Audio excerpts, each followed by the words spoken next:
The pen scratched across the divorce papers one final time, and just like that, Lena Hart ceased to exist in Adrian Voss's world. He signed without looking up, his jaw tight, his relief almost palpable in the sterile office air. She was nothing, a mistake he'd corrected, a weakness he'd eliminated. But as she walked out that door, her hand pressed against her still flat stomach, she carried a secret that would haunt him for years.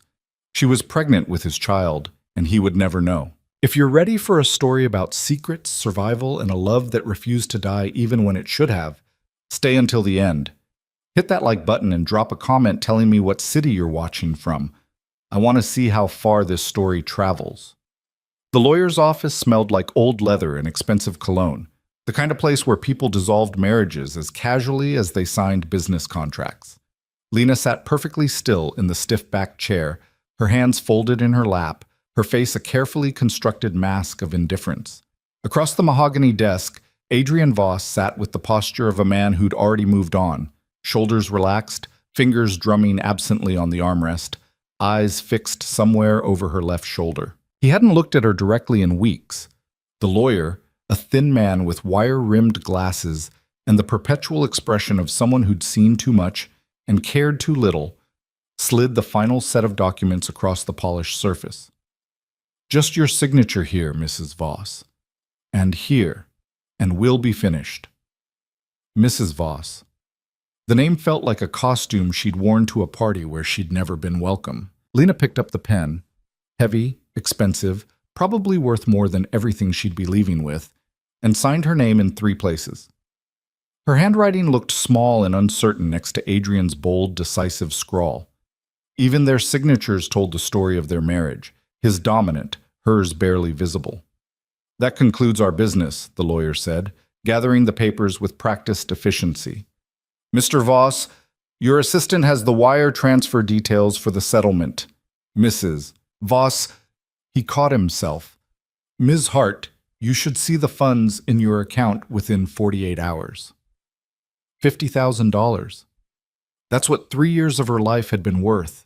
3 years of existing in the shadows of Adrian's world, of learning to make herself invisible, of becoming so good at being nothing that even she sometimes forgot she'd once been something else. Adrian stood abruptly, buttoning his suit jacket with the mechanical precision of a man going through motions he'd rehearsed.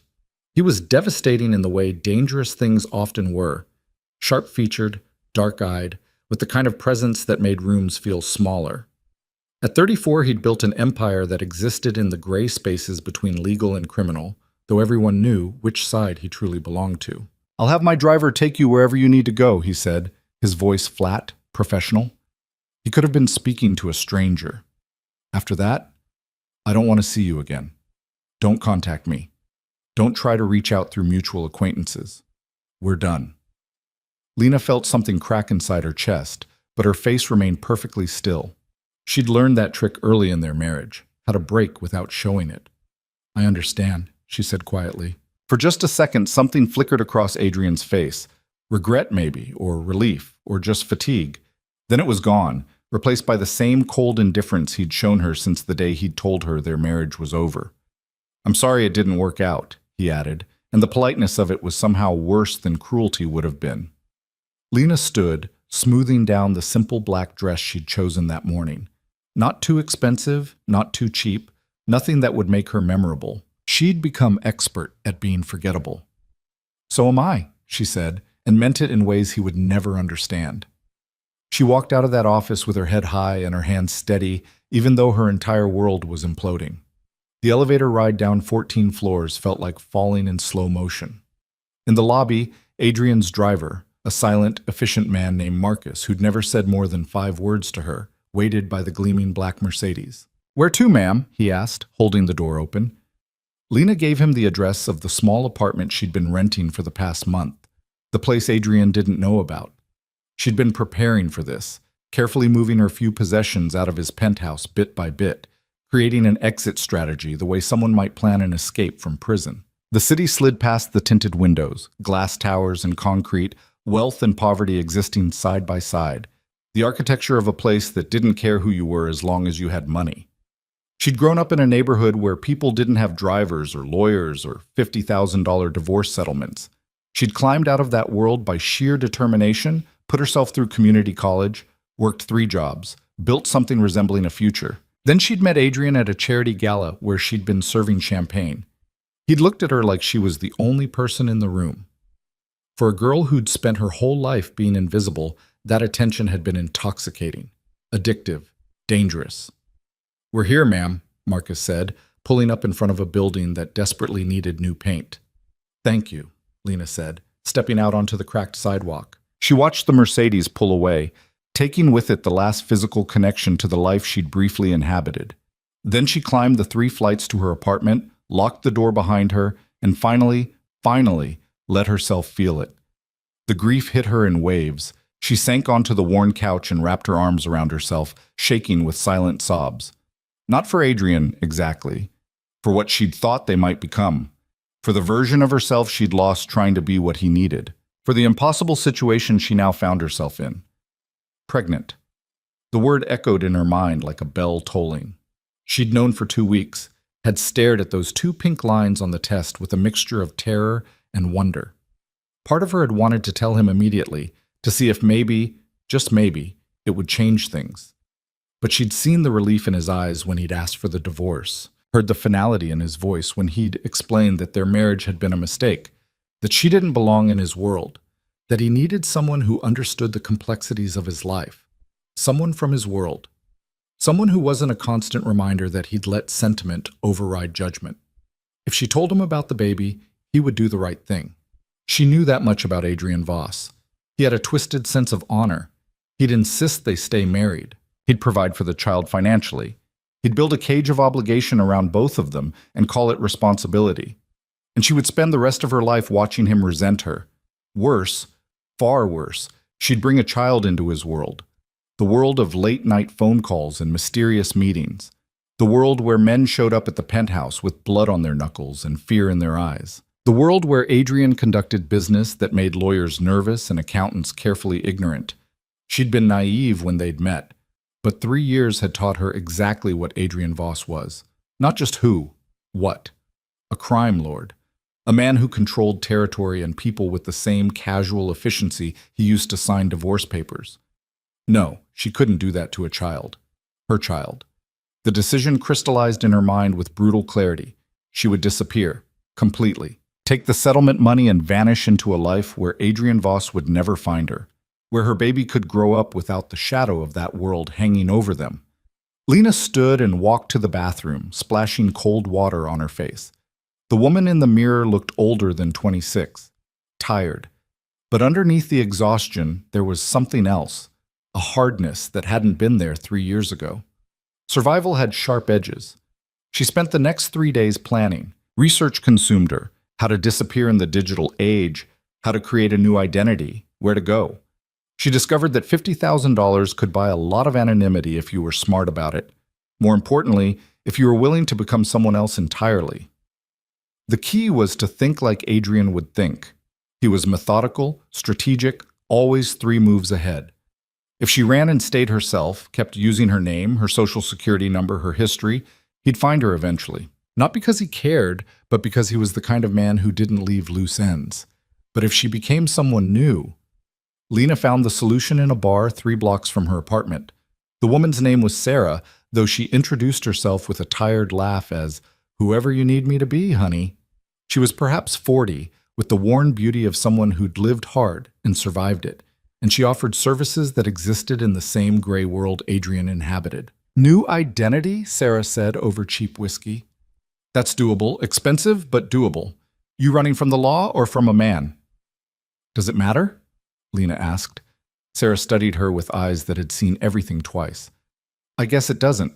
You've got that look, the one women get when staying means dying, even if it's just dying inside." "How much?" $20,000 for the full package. Birth certificate, social security card, driver's license. Complete backstory that'll hold up to casual investigation. For another 5, I can make your old identity very boring. Scattered records, vague employment history, the kind of paper trail that makes people lose interest. Lena did the math. 25,000 gone, 25,000 left. It would have to be enough. I'll need to be someone completely different, she said. Different name, different history. Someone who couldn't possibly be connected to who I am now. Sarah nodded slowly. You want my advice? Pick something close enough to remember but far enough to sell. Keep your first initial if you can. Makes the transition easier. And don't go too exotic. Middle America, basic background, the kind of person nobody looks at twice. Mara, Lena said suddenly. The name had come from nowhere, but it felt right. Mara Clark. Works for me. Where's Mara from? Somewhere small, Midwest. A town that's just a name on a map. And what does Mara do? Lena thought about her real skills, the ones she'd had before Adrian, before champagne and penthouses. Administrative work, data entry, the kind of job that's everywhere and nowhere. Boring as hell. Perfect. Sarah raised her glass. To Mara Clark, whoever she turns out to be. The transaction took 8 days. Sarah worked with the efficient professionalism of someone who'd done this countless times. Lena memorized her new history. Born in Cedar Rapids, Iowa, moved around for various temp jobs. No living family, no notable achievements. A life so unremarkable it was nearly invisible. On the 9th day, Lena Hart withdrew the remaining $25,000 in cash, left her apartment key on the counter, and walked away from everything she'd been. She took a bus to the train station, then a train to a city 5 states away. In a truck stop bathroom, she dyed her light brown hair to a deeper auburn and cut it shorter. She threw away her old clothes and bought new ones from a thrift store, nothing like what she'd worn before. Not the cheap clothes of her youth, or the expensive but understated pieces Adrian had preferred. Just normal. Forgettable. The woman who stepped off the bus in Portland 3 days later was Mara Clark, 26 years old, looking for a fresh start after a bad breakup. She rented a studio apartment in a building full of people who didn't ask questions, got a job processing insurance claims, and began the careful work of building a life that could sustain the weight of the secret she carried. At night, alone in the dark, she sometimes let herself think about Adrian, wondered if he'd noticed she was gone, or if her absence had simply been one more task checked off his list. The thought hurt in ways she couldn't quite name, but then she'd place her hand on her stomach, still flat, but containing an entire future, and the hurt would transform into something fiercer. Protection. Determination. This child would never know that world, would never see their father's cold eyes, or feel the weight of his indifference, would never learn to make themselves small and quiet and invisible just to survive in someone else's space. This child would be safe, even if it cost Lena everything she was. Meanwhile, in a city Lena had left behind, Adrian Voss sat in his office high above the glittering streets and stared at a financial report he wasn't reading. His assistant had mentioned, almost casually, that the settlement funds had been withdrawn entirely. Cash. Untraceable. Should I track where she went? Marcus had asked. Adrian had almost said yes. The word had been right there, ready. Then he thought about the relief he'd felt signing those papers, the freedom of cutting loose an attachment he'd never meant to form. No, he'd said instead. Let her go. But in the weeks that followed, he found himself thinking about Lena more than he had when they were married. The way she'd moved through his penthouse like a ghost, never taking up space, never demanding anything. The way she'd looked at him sometimes when she thought he wasn't watching, like she was trying to solve a puzzle that had no answer. He told himself it was just the oddness of absence. You got used to someone being there, even someone you didn't love, and their removal left a hollow space that time would fill. Except time didn't fill it. 2 months after the divorce, Adrian attended a business dinner where the conversation turned, inevitably, to family. One of his associates, a money launderer named Chen, who had 3 daughters, talked about his youngest learning to walk. Changes everything, Chen said, his usually hard face softening. You think you know what matters, then you watch this tiny person figure out how their legs work, and suddenly all of it, the money, the power, the respect, it's just scaffolding for something bigger. Adrian had smiled politely and changed the subject, but later, driving home through empty streets, he'd found himself thinking about children, about legacy, about what you left behind when the empire crumbled, as all empires eventually did. He'd never wanted kids with Lena, had been careful about it, in fact. The thought of bringing a child into his world seemed cruel, and binding himself permanently to a woman he'd married in a moment of weakness seemed foolish. but the idea lingered. 3 months after the divorce, Marcus came to him with information he hadn't asked for. "I found something," his driver said, his tone careful, "about your ex-wife." Adrian looked up from his laptop. "I told you to leave it alone." "I know, but this fell into my lap, and I thought you should know." Marcus hesitated. "She saw a doctor 6 weeks before the divorce." OBGYN. The appointment was coded as prenatal care. The world tilted slightly. "What?" "She was pregnant," Marcus said quietly, "or thought she might be. The timing lines up with—" "Are you sure?" Adrian's voice came out harder than he'd intended. "The records are clear. And sir, she withdrew all the settlement money in cash and disappeared. No credit card usage, no paper trail. It's like she evaporated." Adrian stood slowly, his mind racing through implications. Pregnant. She'd been pregnant when she signed those papers, when she'd sat across from him and agreed that their marriage was over, when she'd walked out of his life without a word of protest. Why hadn't she told him? The answer came immediately, unwelcome, because she knew exactly what he'd do. He'd have insisted they stay married. He'd have built a life around obligation and responsibility, and she was smart enough to know that wasn't the same as wanting her. She'd protected herself the only way she knew how, by vanishing. "Find her," Adrian said. "Sir, I've been trying. She's good, really good. It's like she studied how to disappear." "Then try harder. Use every resource we have. I don't care what it costs." Marcus nodded and left, but Adrian remained standing at the window, looking out at the city that had once seemed like a kingdom he'd conquered. Now it felt like a prison of his own construction. Somewhere out there, Lena was carrying his child, or maybe had already had the baby. The thought made his chest tight in a way he didn't recognize. He'd spent 3 years married to her and had never really seen her. She'd been furniture in his life, decoration, something pleasant to come home to but not essential. He told himself he was being kind by ending it quickly, cleanly, before resentment turned to cruelty. Now he wondered if the cruelty had been in how little he'd cared to know her at all. The search began that night. Adrian put people on it. Investigators, hackers, street-level contacts who owed him favors. He fed them what little he knew, her real name, her background, her employment history before they'd met. He gave them photos, though he realized he had surprisingly few. Lena had always avoided cameras, smart woman. Weeks turned to months. Every lead evaporated. She'd covered her tracks with a thoroughness that suggested planning, which meant she'd been preparing to leave long before he'd asked for the divorce. That knowledge stung more than it should have. 6 months after the divorce, Adrian got a call from one of his investigators. "I found something. Maybe. Woman matching her description, different name, living in Portland. But sir, if it's her, she's really committed to the new identity.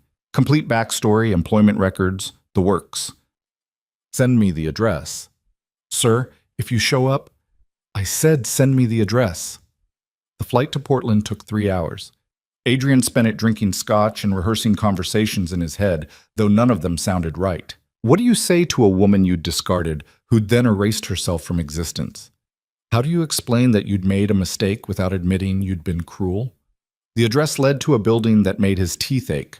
Crumbling brick, broken intercom, the smell of old garbage and older dreams. This was where she'd chosen to live rather than stay with him. The thought was a knife between his ribs. He climbed to the 3rd floor and knocked on apartment 3C. No answer. He knocked again, harder. The door across the hall opened a crack, revealing an elderly woman with suspicious eyes. "She ain't home, works late on Thursdays. Do you know when she'll be back?" "Who's asking?" Adrian smiled the way he did when negotiating. "An old friend." "Don't look like her kind of friend," the woman said, but she gave him the information anyway. Mara worked at a data processing center downtown, usually got home around 9. Mara. She'd even changed her name. Adrian waited in the hallway for 3 hours. His phone buzzed constantly. Business that couldn't wait, problems that needed solving, but he ignored all of it. Nothing mattered except the woman who would eventually walk through that door. At 8:47, he heard footsteps on the stairs. Slow, tired steps. He stood, his heart doing something complicated in his chest. Then she appeared at the top of the landing, and everything in his head went silent. She looked different. Thinner, with shadows under her eyes that makeup couldn't quite hide. Her hair was darker, shorter. She wore cheap jeans and a jacket that had seen better days, and she carried plastic grocery bags in both hands. But it was her. Unmistakably her. And her stomach, beneath the loose jacket, was unmistakably rounded. She saw him and froze. The grocery bags slipped from her hands, oranges rolling across the dingy floor. Her face went through a series of expressions so quickly he couldn't track them all: shock, fear, anger, and something that might have been grief. "No," she whispered. "No, you can't be here." "Lena." "That's not my name." Her voice shook but held. "You need to leave, right now." "You're pregnant." The words came out rougher than he'd intended. "That's none of your business." "The hell it isn't. That's my child." "No." She said it with absolute conviction. "This is my child. Mine. You signed away any claim to anything of mine 6 months ago." Adrian took a step toward her, and she backed against the wall, her hands moving protectively to her stomach. The gesture hit him harder than any punch he'd ever taken. "I'm not going to hurt you," he said, trying to gentle his voice. "You already did," she shot back, "the moment you decided I wasn't worth keeping. I've made my peace with that, Adrian. I've built a life that doesn't have you in it, and I'm asking you, I'm begging you, to respect that and walk away." "I can't." "Why?" The word came out broken. "Why now? You didn't want me. You made that perfectly clear. You said I didn't belong in your world, that I was a mistake you needed to correct. So I corrected myself out of your life. Problem solved." "I was wrong." Lena laughed, and it was the saddest sound he'd ever heard. "Oh, you were wrong. But not about that. You were right. I don't belong in your world. What you were wrong about was thinking I'd ever let my child be part of it either." "Our child," he corrected. "No, my child. Because the moment you find out about a baby, you become someone who'd do the right thing instead of someone who wants to. And I don't want that for either of us. I don't want to be the obligation you resent. I don't want to raise a child watching their father go through the motions of caring while secretly wishing we'd never existed." The accuracy of that, the way she'd read exactly what he would have done, left him speechless. "I didn't come here to trap you," she continued, her voice steadier now. "I came here to give this child a life that doesn't include violence and secrets, and a father who sees them as a duty. So please, Adrian, if you ever felt anything for me at all, just go." He should have argued, should have insisted, should have done 1,000 things differently. Instead, he looked at her, really looked at her, maybe for the first time, and saw a strength he'd been too blind to notice before. She'd walked away from $50,000, from any claim on his resources, from the easy route of telling him and letting him handle everything. She'd chosen hard over easy because she thought hard was better for their child. "When are you due?" he asked quietly. She hesitated, then, "February." 3 months. He'd missed 6 months of this pregnancy, and he had 3 months left. "Boy or girl?" "I don't know. I decided I wanted to be surprised." Adrian nodded slowly. His mind was working through scenarios, calculating angles, trying to find the move that would give him what he wanted without causing more damage. But Lena had already thought 3 moves ahead of him. "There's no angle here," she said, reading his expression with unnerving accuracy. "No compromise that works. Either you let me go and trust that I'll give this child a good life, or you force your way in and prove that I was right to run. Those are your only choices. That's not fair." "Fair?" Her voice rose. "You want to talk about fair? You married me because I was convenient. You divorced me because I became inconvenient. You ignored me for 3 years, and now you want to claim rights to a child you never knew existed until an hour ago. Don't talk to me about fair, Adrian." The truth of it burned. "I'm sorry," he said, "for all of it. For not seeing you when you were right in front of me, for being so focused on my world that I didn't notice I was suffocating yours, for making you feel like you had to erase yourself just to be free of me." Tears spilled down her cheeks, but her voice stayed strong. "Sorry doesn't change anything. Sorry doesn't make you a different person. Sorry doesn't make your world safe for a child." "I could change," he tried. "Could you?" She wiped her eyes roughly. "Could you really walk away from everything you've built, everyone you've hurt to build it? Could you become someone new, just like that?" No, he couldn't. They both knew it. Let me help, he said instead. Money, at least. Protection. I have enemies, Lena. If they find out about the baby, they won't. Because you're not going to tell them. Because you're going to walk away and let me stay dead to your world. She straightened, her hand still protective on her stomach. That's the only help I need from you. Silence. Distance. The courtesy of forgetting I exist. Adrian felt something inside him tear. But what could he say? That he'd suddenly developed feelings for a woman he'd barely noticed during their marriage? That he wanted to be a father when he'd built his entire life around the opposite of family values? She was right about all of it. I need you to say it, Lena pressed. I need to hear you promise that you'll let this go. That you won't send people to follow me. That you won't turn this into another problem to solve. Promise me, Adrian. The words stuck in his throat. Promising meant accepting loss. It meant walking away from a child he hadn't known he wanted until the possibility of never knowing them became real. But it also meant giving Lena what she deserved, the freedom to build something that wasn't poisoned by his world. I promise, he finally said. I won't look for you. I won't interfere. I'll let you disappear. Relief and something like grief crossed her face. Thank you. They stood in that dingy hallway, two people who'd briefly shared a life and would now share a child from opposite sides of an unbridgeable distance. If you ever need anything, he started. I won't. But if you do, Adrian? She said his name like a door closing. This is goodbye. The real one. The one we should have had 6 months ago instead of that cold transaction in a lawyer's office. So let me say it properly. Goodbye. Thank you for letting me go, and I hope you find whatever it is you're looking for, even if it's not us. He wanted to argue, wanted to demand, wanted to do what he always did, take control, impose his will, bend the world to his requirements. Instead, he nodded once and turned toward the stairs. Adrian? He looked back. For what it's worth, I think part of you did love me. You just loved your world more. And that's okay. We all make choices about what we can live with. Then she picked up her scattered groceries and disappeared into her apartment, the door closing with a finality that echoed in his chest. Adrian walked back to his car, drove to the airport, flew home. He told Marcus the lead had been wrong, that the woman in Portland was just someone who looked like Lena. He closed the investigation and filed the whole thing under mistakes that couldn't be fixed. But late at night, when business was done and the city glittered below his penthouse windows, he thought about a child he'd never meet growing up in a world he'd never see. He thought about a woman who'd been strong enough to choose hard over easy, because easy meant poisoning their child with proximity to him. And he wondered, with the grief that surprised him with its sharpness, what kind of person he might have been if he'd chosen differently from the start. In Portland, Lena pressed her hand to her stomach and felt the baby move. Strong kicks, insistent life. It's okay, she whispered. He's gone now. We're safe. I promise you're safe. The baby kicked again, as if in response.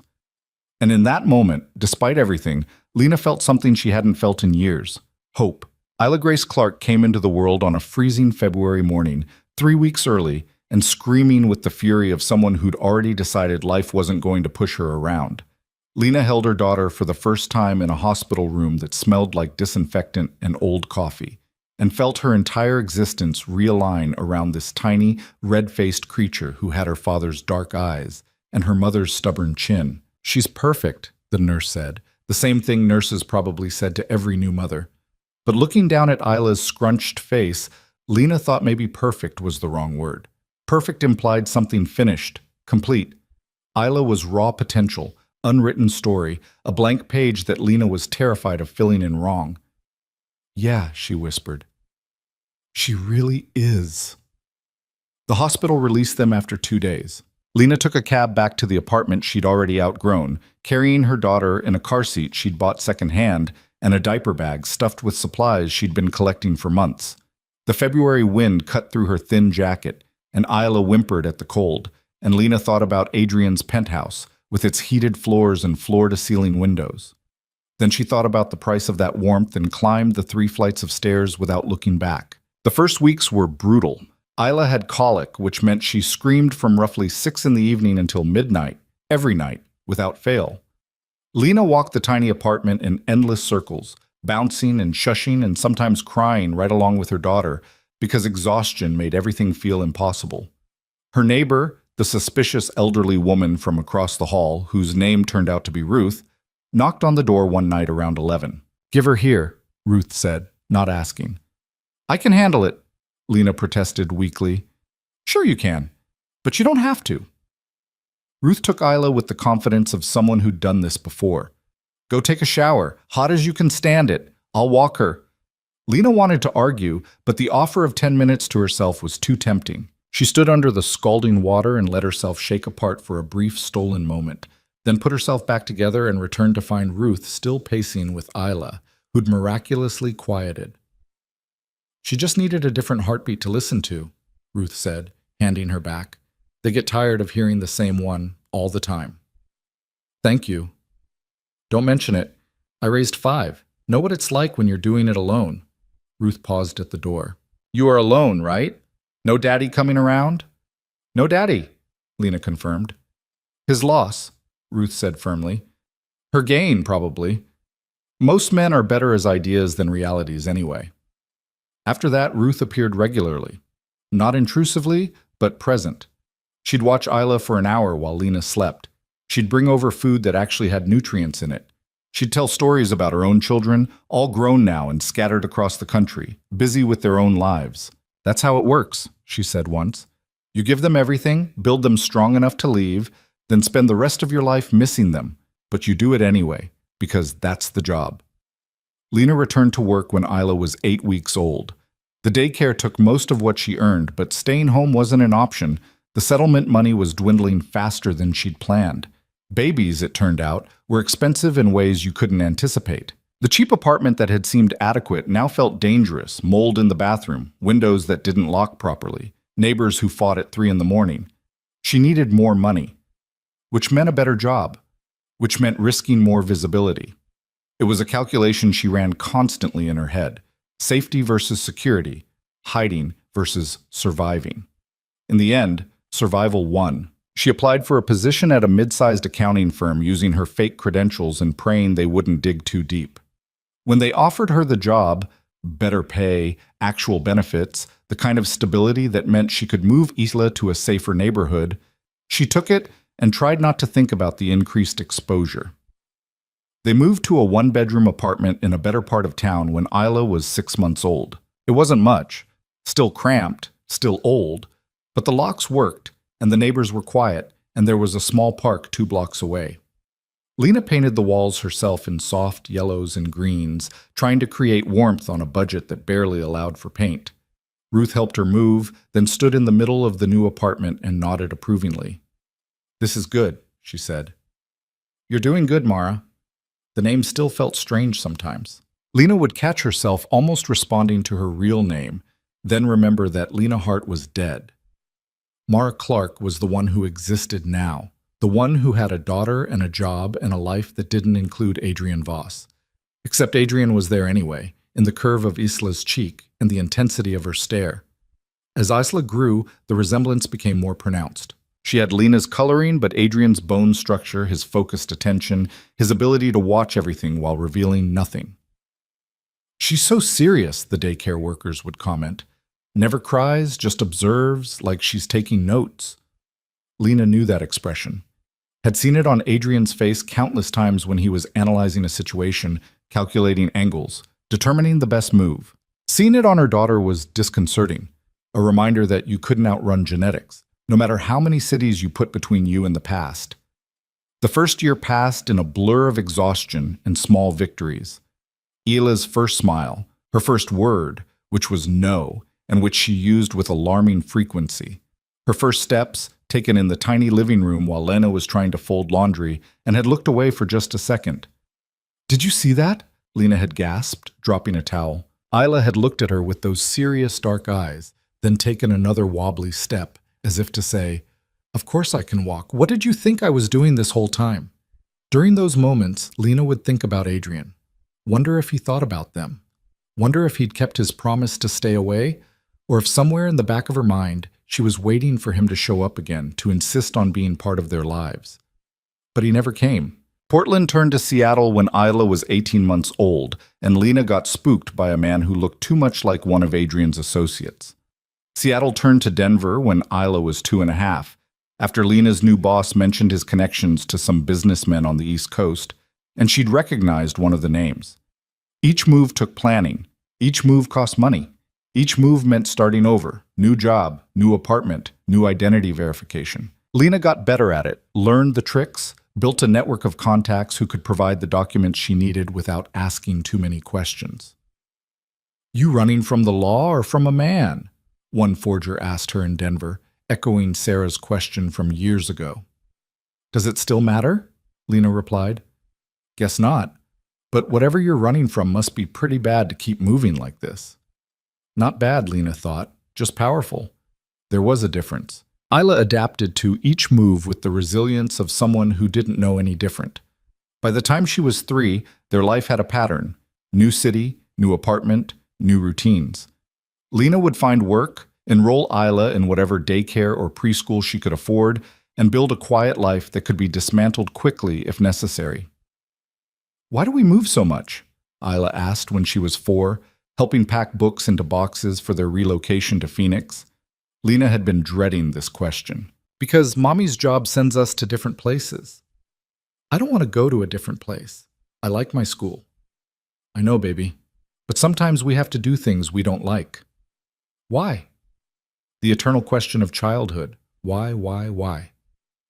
"Because that's how we stay safe," Lena said, then immediately regretted it. Isla's eyes, so much like Adrian's it hurt, fixed on her with unsettling intensity. Safe from what? Just safe. That's all that matters. But Isla wasn't satisfied with that answer. She'd inherited her father's mind, his need to understand the full picture. Over the next few years, she'd return to the question in different forms. Why don't I have a daddy? Why don't we have family? Why do you look scared sometimes when we're in crowds? Lena deflected as best she could, but deflection only worked so long with a child who noticed everything. Phoenix lasted 2 years, the longest they'd stayed anywhere. Lena found work at an insurance company, and for a while she let herself believe they might stay. Isla started kindergarten, made friends, brought home drawings of houses with gardens and families with 2 parents, and asked why they didn't have those things. "We have each other," Lena would say. "That's better than a garden." "But Emily's house has both, a garden and a family." "Well, we're different. Different isn't bad, it's just different." Isla would accept this with the patience of a child who's learning that some questions don't have satisfying answers. But Lena could see the calculations happening behind those dark eyes, the same way she'd seen them happen behind Adrian's. Her daughter was building a picture of their life, filling in the gaps Lena left with her own observations and conclusions. It terrified her. The call came on a Tuesday in March. Lena was at work, processing claims with half her attention while the other half worried about the parent-teacher conference she'd missed the day before. Her cell phone rang, the cheap prepaid one she replaced every few months, and she almost didn't answer. "Mara Clark?" The voice was professional, female, unfamiliar. "Speaking." "This is Detective Sarah Chen with the Phoenix Police Department. I'm calling about an incident involving your daughter's school." Lena's heart stopped. "Is Isla okay?" "She's fine. But there was a situation this morning. A man tried to pick her up from school, claiming to be a family friend. The teachers didn't recognize him and followed protocol. School's on lockdown as a precaution." "I'm on my way." Lena grabbed her purse and ran, barely remembering to tell her supervisor she was leaving. Her mind raced through possibilities, each worse than the last. Adrian had found them, or one of his enemies, or someone who'd recognized Isla and put together the pieces Lena had worked so hard to scatter. The school was surrounded by police cars when she arrived. Lena pushed through the crowd of worried parents, showing ID to 3 different officers before they let her through. Isla sat in the principal's office, perfectly calm, coloring while a female officer watched over her. "Mommy!" She jumped up, and Lena caught her, holding tight enough to feel Isla's heartbeat against her own. "I'm here, baby. You're okay. You're safe." "I know," Isla said matter-of-factly. "I didn't go with the man." "You said never go with strangers." "That's right. You did exactly right." Detective Chen appeared in the doorway. She was mid-40s, with sharp eyes and the bearing of someone who'd seen too much to be easily fooled. "Miss Clark, could we speak privately?" Lena glanced at Isla, who'd already returned to her coloring.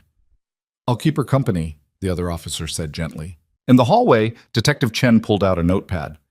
The man was in his 50s, well-dressed, claimed his name was Marcus, said he was a family friend sent to pick up Isla because you'd been in an accident. When the school asked for ID and called your emergency number, he left quickly. "We've got him on the security cameras, but—" She paused. "Ms. Clark, is there something going on we should know about? Custody dispute? Restraining order?" Lena's mind raced. Marcus. Adrian's driver, which meant Adrian knew. After all these years, somehow, he'd found them. "No custody dispute," she said carefully. "Isla's father isn't involved in our lives, but there are complicated family circumstances. I've been trying to keep her away from certain influences." "What kind of influences?" "The kind that make me move cities every couple years."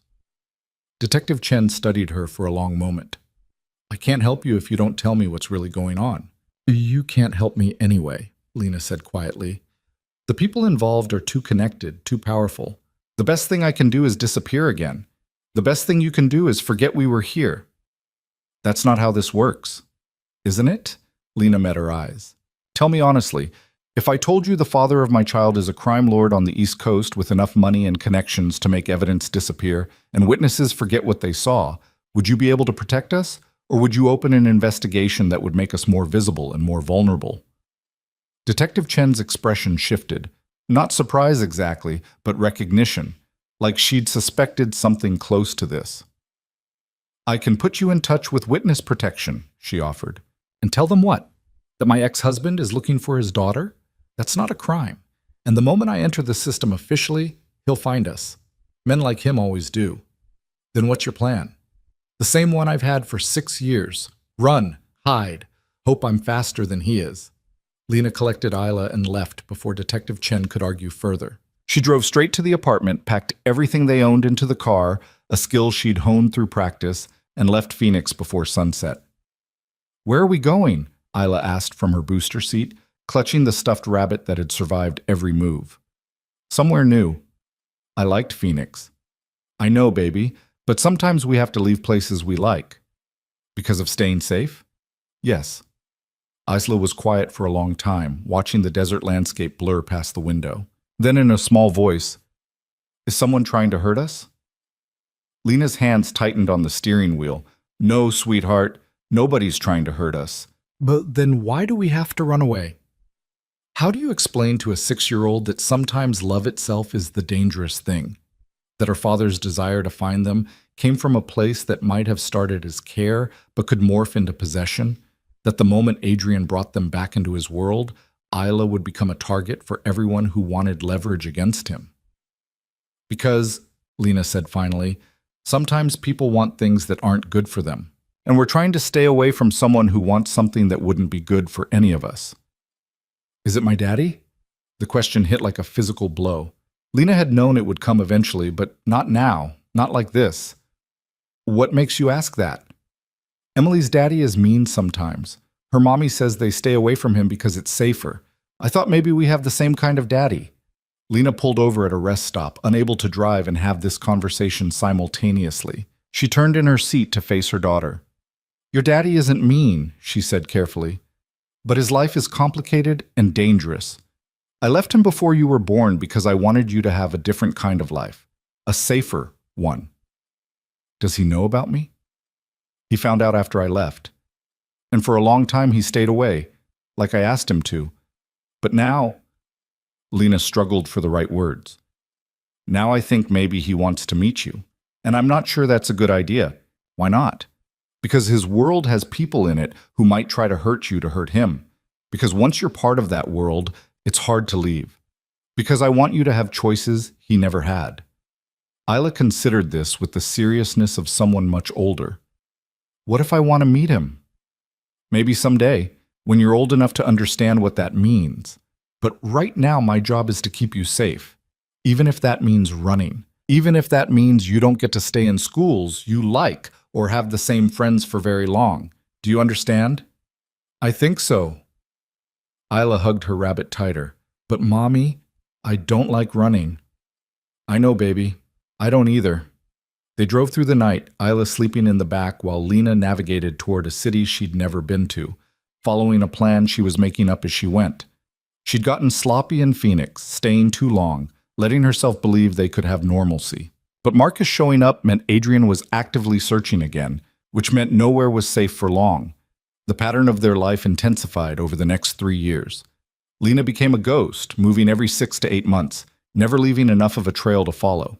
She changed jobs constantly, working temp positions that didn't require deep background checks. She homeschooled Isla when they were between cities, enrolled her in schools under different variations of her name when they stayed somewhere long enough. Isla grew quieter as she got older. The bright, curious child who'd asked endless questions became a watchful, guarded 9-year-old who'd learned that attachment was temporary and friends were luxuries they couldn't afford.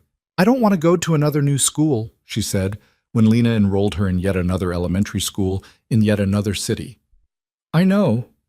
You always say that. I know. But then we do it anyway. Because I don't have a choice, Isla. I'm doing the best I can. Your best sucks, Isla shot back, then immediately looked ashamed. Sorry, I didn't mean… It's okay. Lena pulled her close. You're allowed to be angry. This isn't fair to you. None of it is. What? Then why don't we just talk to him? To my dad? Maybe if you explained it's not that simple, so everything's not that simple with you. Isla pulled away.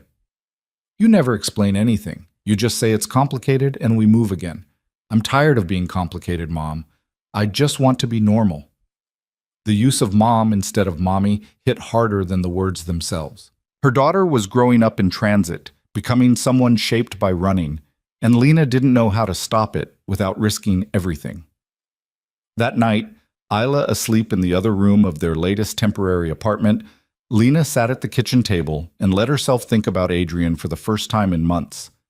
She'd tried so hard not to, had trained herself to push thoughts of him away before they could take root. But sitting there in the dark, exhausted and lonely and terrified that she was ruining her daughter's childhood to protect her from a threat that maybe didn't exist anymore, she let herself wonder.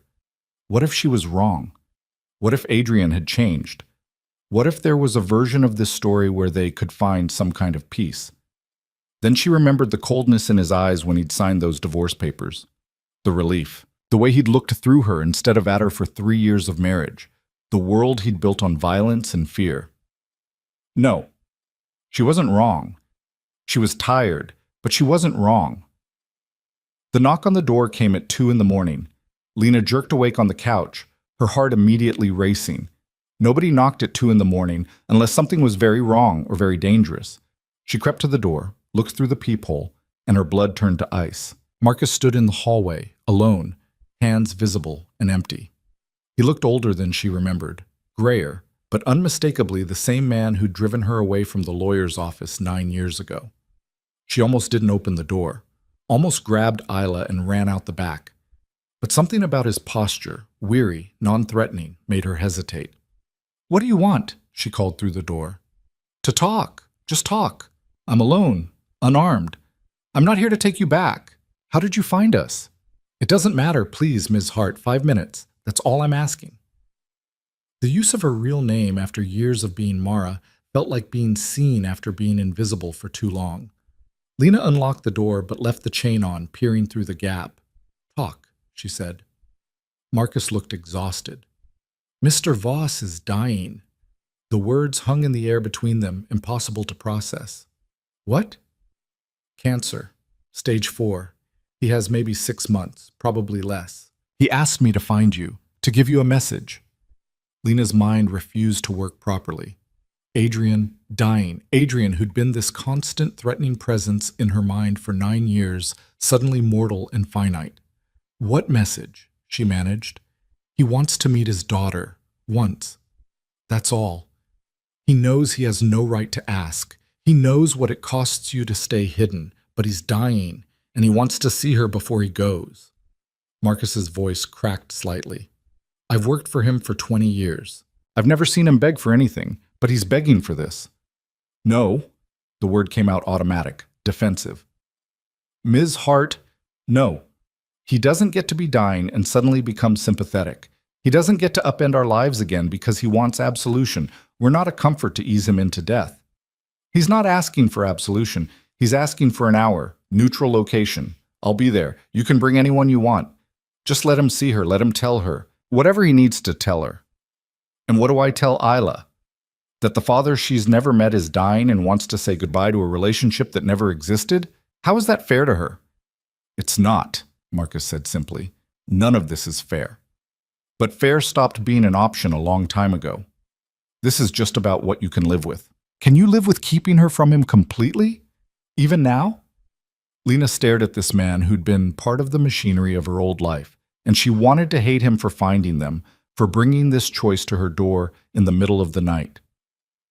I need to think, she said. He doesn't have much time. I said, I need to think. Marcus nodded and pulled out a card with a phone number. When you decide, call this number. I'll arrange everything. And Ms. Hart? He kept his promise. For 9 years, he stayed away. Only started looking again when the doctors gave him the timeline. That has to count for something. He left, and Lena stood holding that card like it was a live grenade. Isla appeared in the hallway, rubbing sleep from her eyes. Who was that? Lena looked at her daughter, 9 years old, dark-eyed, serious, carrying the weight of a childhood spent running. Someone from a long time ago, she said. Go back to bed, baby. But Isla stayed where she was, studying her mother with that unnerving intensity. It was about my dad, wasn't it? There was no point lying anymore. Yes. Is he looking for us again? Not exactly. He's sick, very sick, and he wants to meet you. Oh. Isla processed this information with the careful consideration she applied to everything. Are we going to run again? I don't know yet. I don't want to run anymore, Mom. The admission hung between them, raw, honest, exhausted. Me neither, baby, Lena whispered. Me neither. Lena didn't sleep for the next 3 days. She'd lie in bed staring at the ceiling, running through scenarios like they were equations she could solve if she just found the right variables. Meet Adrian, don't meet Adrian. Let Isla know her father before he died. Protect her from the grief of losing someone she'd just found. Every option felt like choosing between different types of damage. On the 4th morning, Isla came into the kitchen where Lena sat with cold coffee and made a decision for both of them. I want to meet him, she said, no preamble, just that direct way she had of cutting through complications. Isla, I'm 9, not stupid. I know you've been thinking about it. I know it scares you. But Mom, he's dying, and I don't even know what he looks like. Her voice cracked slightly. I don't want to wonder for the rest of my life what he was like. I already wonder enough things. Lena looked at her daughter. When had she gotten so tall, so articulate, so certain of what she wanted? And felt something shift inside her chest. Maybe running had been about her own fear more than Isla's safety. Maybe she'd been so focused on protecting her daughter from Adrian's world that she'd never considered what she was protecting her from knowing. Okay, she heard herself say. Okay. But we do this my way. Neutral location. Public. And the second I think something's wrong, we leave. Understood? Isla nodded solemnly. Understood. Lena called the number Marcus had left. He answered on the first ring like he'd been waiting. She'll meet him, Lena said, but I have conditions. Name them. Public place. Daytime. You're there, but nobody else from his world. No security, no associates, no one who might recognize us or track us afterward. And this is a one-time thing. After this, he leaves us alone. Completely. No matter what happens. Agreed. There's a park in Richmond, Virginia. Bennett Park. It's neutral territory, not connected to any of his operations. Next Saturday, 2 in the afternoon. I'll make sure no one else is around the North Pavilion. Richmond was 2 states away, which meant planning, which meant exposure. But it also meant enough distance that if things went wrong, they could disappear into unfamiliar territory quickly. We'll be there, Lena said, and hung up before she could change her mind. The drive to Richmond took 9 hours, spread over 2 days, because Lena kept finding reasons to pull over and reconsider. They stayed in a cheap motel on the outskirts, and Lena barely touched the takeout she'd bought while Isla methodically ate her chicken nuggets and asked questions Lena didn't know how to answer. What should I call him? Whatever feels right. What if I don't like him? Then we leave. What if I do like him? That was the question that terrified Lena most. Then we deal with it together. Saturday arrived with cruel sunshine and temperatures warm enough that Lena's jacket felt unnecessary. She dressed Isla in jeans and a purple sweater, nothing fancy, nothing that suggested they'd tried too hard. Her daughter's hair, dark like Adrian's, thick like Lena's, hung loose past her shoulders, and Lena spent 5 minutes braiding it before Isla asked her to stop fidgeting. "I'm not scared," Isla said, watching her mother's hands shake. "You don't have to be scared for both of us. I'm your mother. Being scared is part of the job description." They arrived at Bennett Park 15 minutes early. The North Pavilion was exactly what Marcus had promised: isolated, visible, with clear sight lines in every direction. A few scattered families occupied other parts of the park, far enough away that voices wouldn't carry. At exactly 2 o'clock, a black sedan pulled into the parking lot. Not the Mercedes Lena remembered, something more understated. Marcus got out first, then moved to the passenger side and opened the door. Adrian emerged slowly, and Lena's breath caught. He looked like someone had taken the man from her memories and drained him. He'd always been lean, but now he was gaunt, his expensive suit hanging loose on a frame that had lost too much weight. His dark hair had gone gray at the temples, and his face carried the pallor of someone fighting a losing battle with their own body. But his eyes, those dark, intense eyes that Isla had inherited, were exactly the same. He saw them and stopped, just stopped completely, like he'd forgotten how to move. Marcus murmured something, and Adrian nodded without looking away from Isla. He approached slowly, Marcus staying back by the car, giving them space while maintaining presence. "Hello, Lena," Adrian said, and his voice was rougher than she remembered, scraped raw by treatment or pain or time. "Adrian." She kept her tone neutral, but her hand found Isla's shoulder, a gesture of protection or maybe possession. He looked down at Isla, and something broke across his face, grief and wonder and regret all mixed together into an expression so raw Lena almost looked away. "You're Isla," he said softly. "Yes." Isla studied him with clinical interest. No fear, just assessment. "You're my father." "I am. I know this is strange. I know I have no right to ask you to be here. Mom said you're dying." The bluntness of it would have made Lena wince, but Adrian almost smiled. "She's right. I am." "Does it hurt?" "Sometimes." "The treatments hurt more than the disease, honestly. They make you tired all the time, make food taste wrong, make your body feel like it belongs to someone else." Isla nodded like this made sense to her. "Can we sit down? I have questions." They moved to the pavilion's picnic table, Isla and Lena on one side, Adrian on the other. Marcus remained at a distance, present but not intrusive, and Lena found herself oddly grateful for his silent guardianship. "What kind of questions?" Adrian asked. "Regular ones, like what's your favorite color?" He blinked, clearly not expecting that. "I don't know. I've never really thought about it." "Everyone has a favorite color."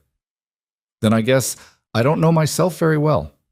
He considered it seriously, giving her question the weight it deserved. "Maybe gray. I wear a lot of gray." "That's boring. Mine's purple. See?" She gestured to her sweater. "What about food?" "I used to like good steak, rare, but these days everything tastes like metal." "That's sad. I like pizza.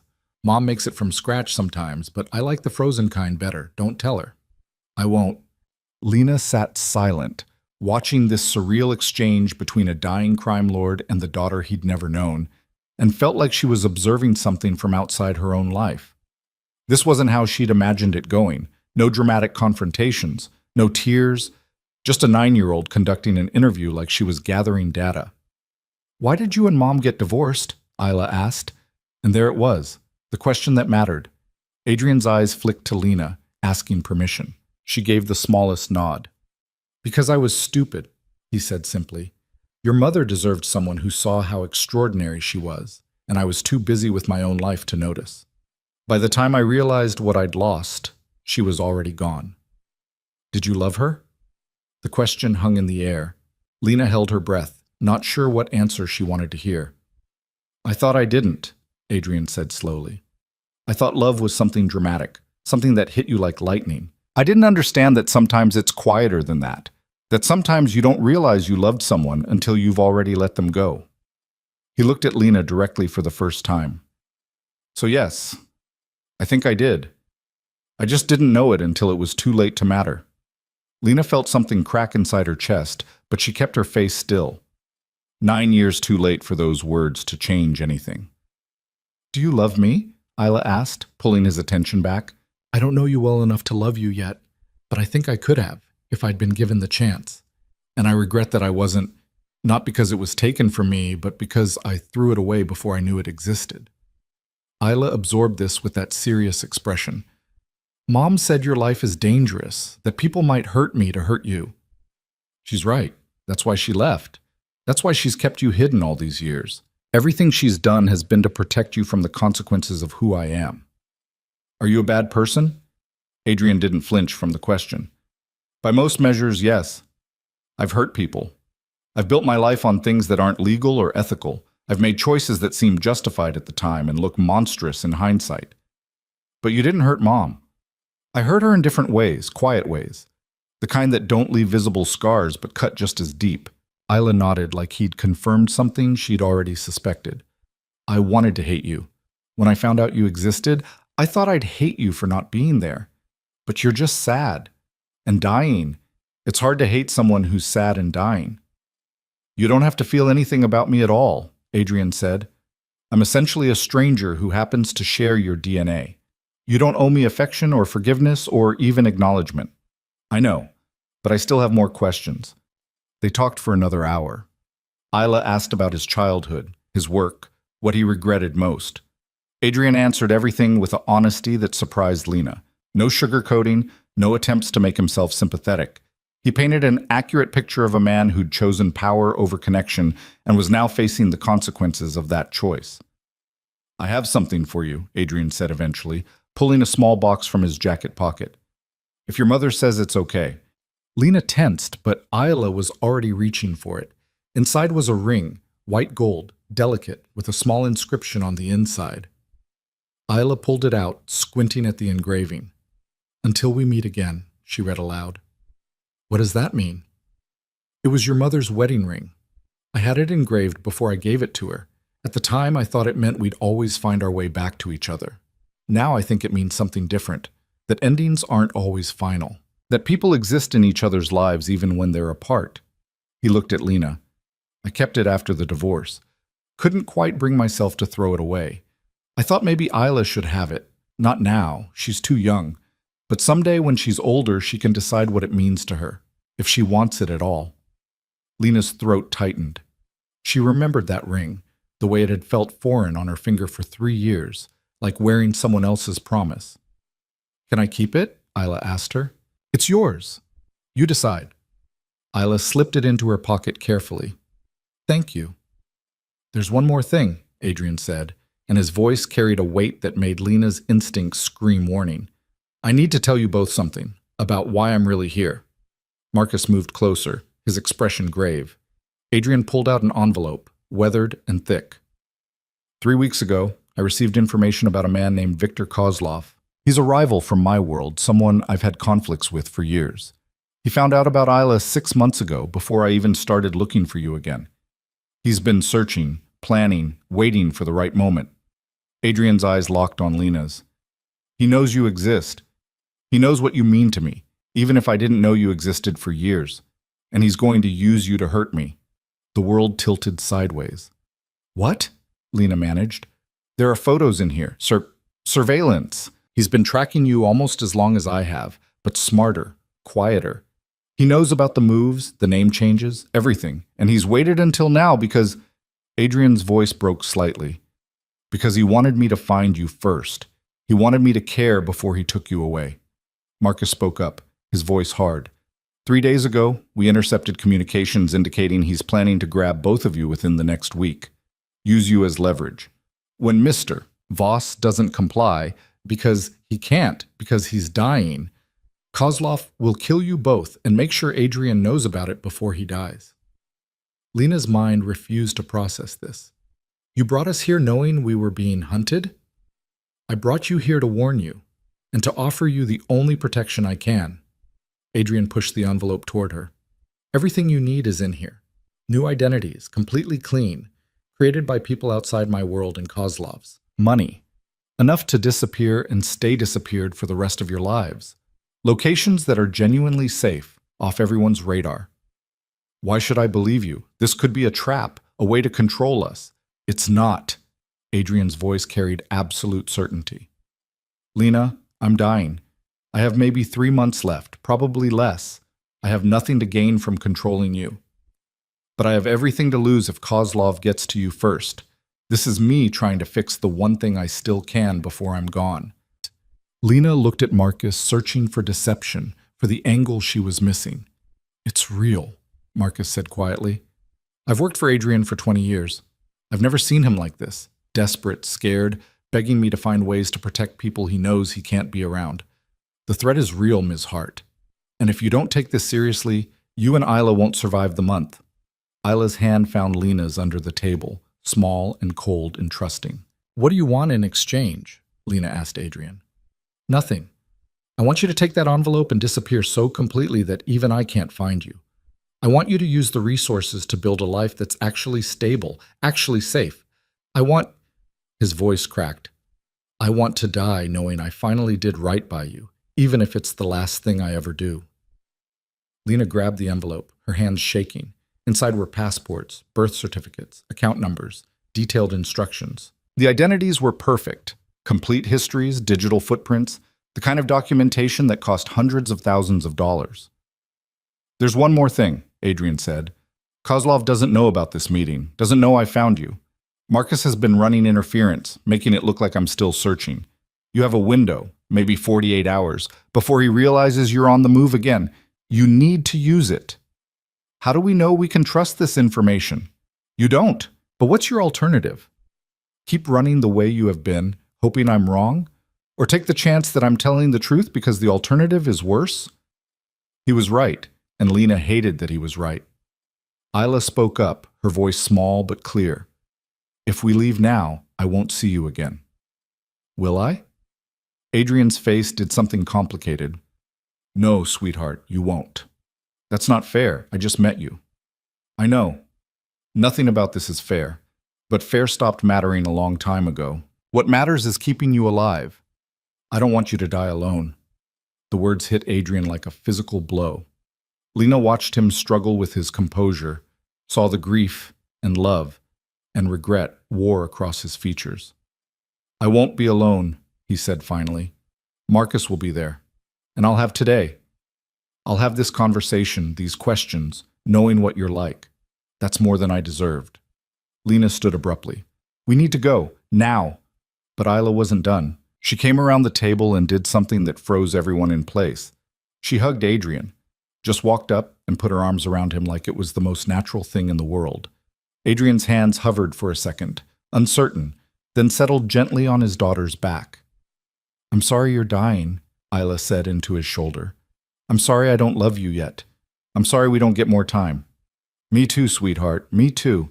When Isla pulled back, there were tears on Adrian's face that he didn't bother hiding.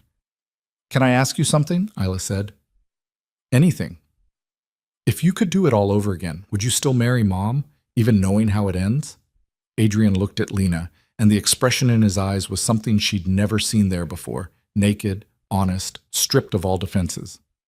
Yes, he said, because it gave me you, even if I never got to keep you. And you're the only truly good thing I've ever created in this world. Lena grabbed Isla's hand, unable to handle the weight of this moment. We have to go. Marcus stepped forward, all business now. Take Highway 64 West, switch cars in Charlottesville. There's a rental under one of your new names waiting at the address in the envelope. Ditch your phone after this call. He handed Lena a new phone. This is clean. One contact, mine. If anything goes wrong in the next 48 hours, call me. After that, destroy it. Lena nodded, her professional survival instincts kicking in despite the emotional chaos. One more thing, Adrian said, standing with obvious effort. He looked at Lena. I'm sorry for all of it. for not seeing you, for not being someone worth staying with, for creating a life so poisonous that you had to erase yourself to escape it. You deserved better than me, and Isla deserved better than this. I hope someday you can both forgive me." "I forgive you," Isla said immediately. Adrian's eyes widened slightly. "I don't know you well enough to hold grudges," Isla continued with that practical wisdom. "And you're dying. It seems mean not to forgive dying people." Despite everything, Adrian laughed, a broken, genuine sound. "Thank you, Isla. That's very generous." Lena found herself speaking before she'd planned to. "I don't forgive you yet. Maybe I never will. But I don't hate you either. And I'll make sure Isla knows you tried, at the end, that you did this right thing, even if you did everything else wrong. That's more than I deserve. Probably, but it's what I've got." They left then, Lena pulling Isla away before either of them could change their minds. In the car, Isla was quiet, processing, and Lena drove on autopilot, following Marcus's instructions with mechanical precision. They were 10 miles outside Richmond when Isla finally spoke. "Do you think he really loves us?" Lena considered lying, but settled for truth. "I think he loves the idea of us, the people we could have been to him if he'd made different choices. But love without time to build it is just regret dressed up fancy." "That's sad." "Yeah, baby, it really is." They switched cars in Charlottesville. Lena destroyed her old phone, watching it sink into a gas station trash can. The new identities in the envelope were comprehensive. Emma and Sophie Reed, mother and daughter from Sacramento, relocating to the East Coast for Emma's new job in medical billing. The money was staggering. $3 million split across accounts that couldn't be traced back to Adrian. Enough to actually stop running. Enough to build something real. They drove through the night, following a route Marcus had apparently planned out in advance. At a rest stop somewhere in Pennsylvania, Lena finally let herself cry, for the life she'd never had with Adrian, for the father Ela would lose before she'd really found him, for all the years of running that had led to this moment. "Mom?" Isla's voice was tentative. "Are we safe now?" Lena looked at her daughter in the rearview mirror, holding that ring like a talisman. "I don't know," she admitted, "but we're going to try to be." They reached the location Marcus had designated by dawn, a small town in coastal Maine, the kind of place where people minded their own business, and newcomers were forgotten within a month. The house was modest, already purchased under Emma Reed's name, furnished and waiting like a life someone else had built for them. Lena stood in the doorway, Isla asleep in the car, and felt the full weight of Adrian's final gift settle onto her shoulders. This wasn't just money and identities. This was absolution. His way of saying he understood what he'd cost them and was trying to pay it back. Her phone, the clean one Marcus had given her, buzzed once. A text from an unknown number. "They're moving. You have 12 hours, maybe less. Disappear completely." And Ms. Hart? He wanted you to know he's glad he got to see her. Even once. Even like this. Lena deleted the message and walked back to the car. She woke Isla gently, and together they carried their few possessions into the house that would either be their salvation or their grave. "Is this home now?" Isla asked, looking around the unfamiliar rooms. "I hope so, baby. I really hope so." That night, as Isla slept in a real bedroom with locks that actually worked and windows that didn't rattle, Lena sat at the kitchen table with Adrian's envelope and tried to piece together what came next. The documents included a letter handwritten in shaky script that spoke to how much effort it had cost him. "Lena," it began, "if you're reading this, you've decided to trust me one last time. I don't deserve that trust, but I'm grateful for it anyway. The accounts are clean, the identities are real. No one in my world knows about them except Marcus, and he'll take that information to his grave. You can finally stop running. Isla can have the childhood you wanted for her. And maybe, if I'm very lucky, sometimes she'll remember that her father wasn't all bad. That at the end, he tried to do right. Take care of her, take care of yourself. And Lena, for what it's worth, you were never nothing. You were never invisible. I was just too blind to see what was standing right in front of me. I hope Emma Reed has a better life than Lena Hart got. You deserve it. Adrian." Lena folded the letter carefully and placed it in the box with the ring, pieces of a past that would follow them into whatever future they managed to build. Outside, The Atlantic Ocean whispered against the shore, endless and indifferent. Somewhere, a dying man was counting his last days. Somewhere, a threat was closing in on an empty trail. And here, in this borrowed house under borrowed names, a mother and daughter were trying to figure out how to stop running long enough to catch their breath. Lena didn't know if it would work, didn't know if they were truly safe or just buying time. But as she climbed the stairs to check on Isla one more time, she allowed herself something she hadn't felt in 9 years. Hope. Maybe it would be enough. Hope lasted exactly 6 days. On the 7th morning, Lena woke to silence, the kind that felt wrong, too complete. She was in Isla's room before her conscious mind caught up to her instincts, and the empty bed confirmed what her body already knew. Her daughter was gone. The window stood open, curtains moving in the salt-heavy breeze. No signs of struggle, no noise that had woken her, just absence where Isla should have been. Lena's scream died in her throat, replaced by cold calculation. She checked the house methodically, doors still locked from inside, her own room undisturbed, nothing missing except Isla and the small backpack she'd decorated with purple patches. On the kitchen table sat a single playing card, face up. The King of Spades. Kozlov's calling card. The clean phone Marcus had given her was in her hand before she'd made the conscious decision to reach for it. One contact, she pressed it. He answered immediately. Ms. Hart. He took her. Her voice sounded strange, too calm, like someone else was speaking. Kozlov took Isla. Silence on the other end, then. When? Sometime in the last 6 hours. I checked on her at midnight. She was asleep. Now she's gone. Are you hurt? No. Then listen very carefully. Don't touch anything else. Don't call the police. Stay exactly where you are. I'm 3 hours away. I'll be there by noon. Marcus, her voice finally cracked. She's 9 years old. I know. And Kozlov knows that too. He won't hurt her yet. She's leverage, not a target. But Ms. Hart, I need you to hold it together for 3 more hours. Can you do that? Lena looked around the kitchen where she'd imagined making Isla breakfast, teaching her to cook, building the normal life they'd never had. I don't have a choice.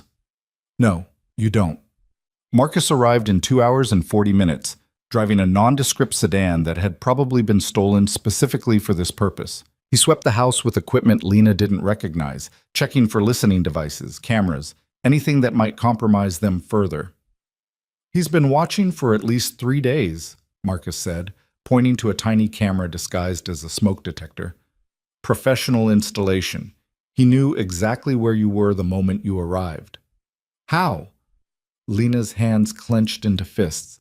Adrian said the identities were clean. They were, but Kozlov's smarter than we gave him credit for. He didn't track the identities. He tracked me. I led him right to you.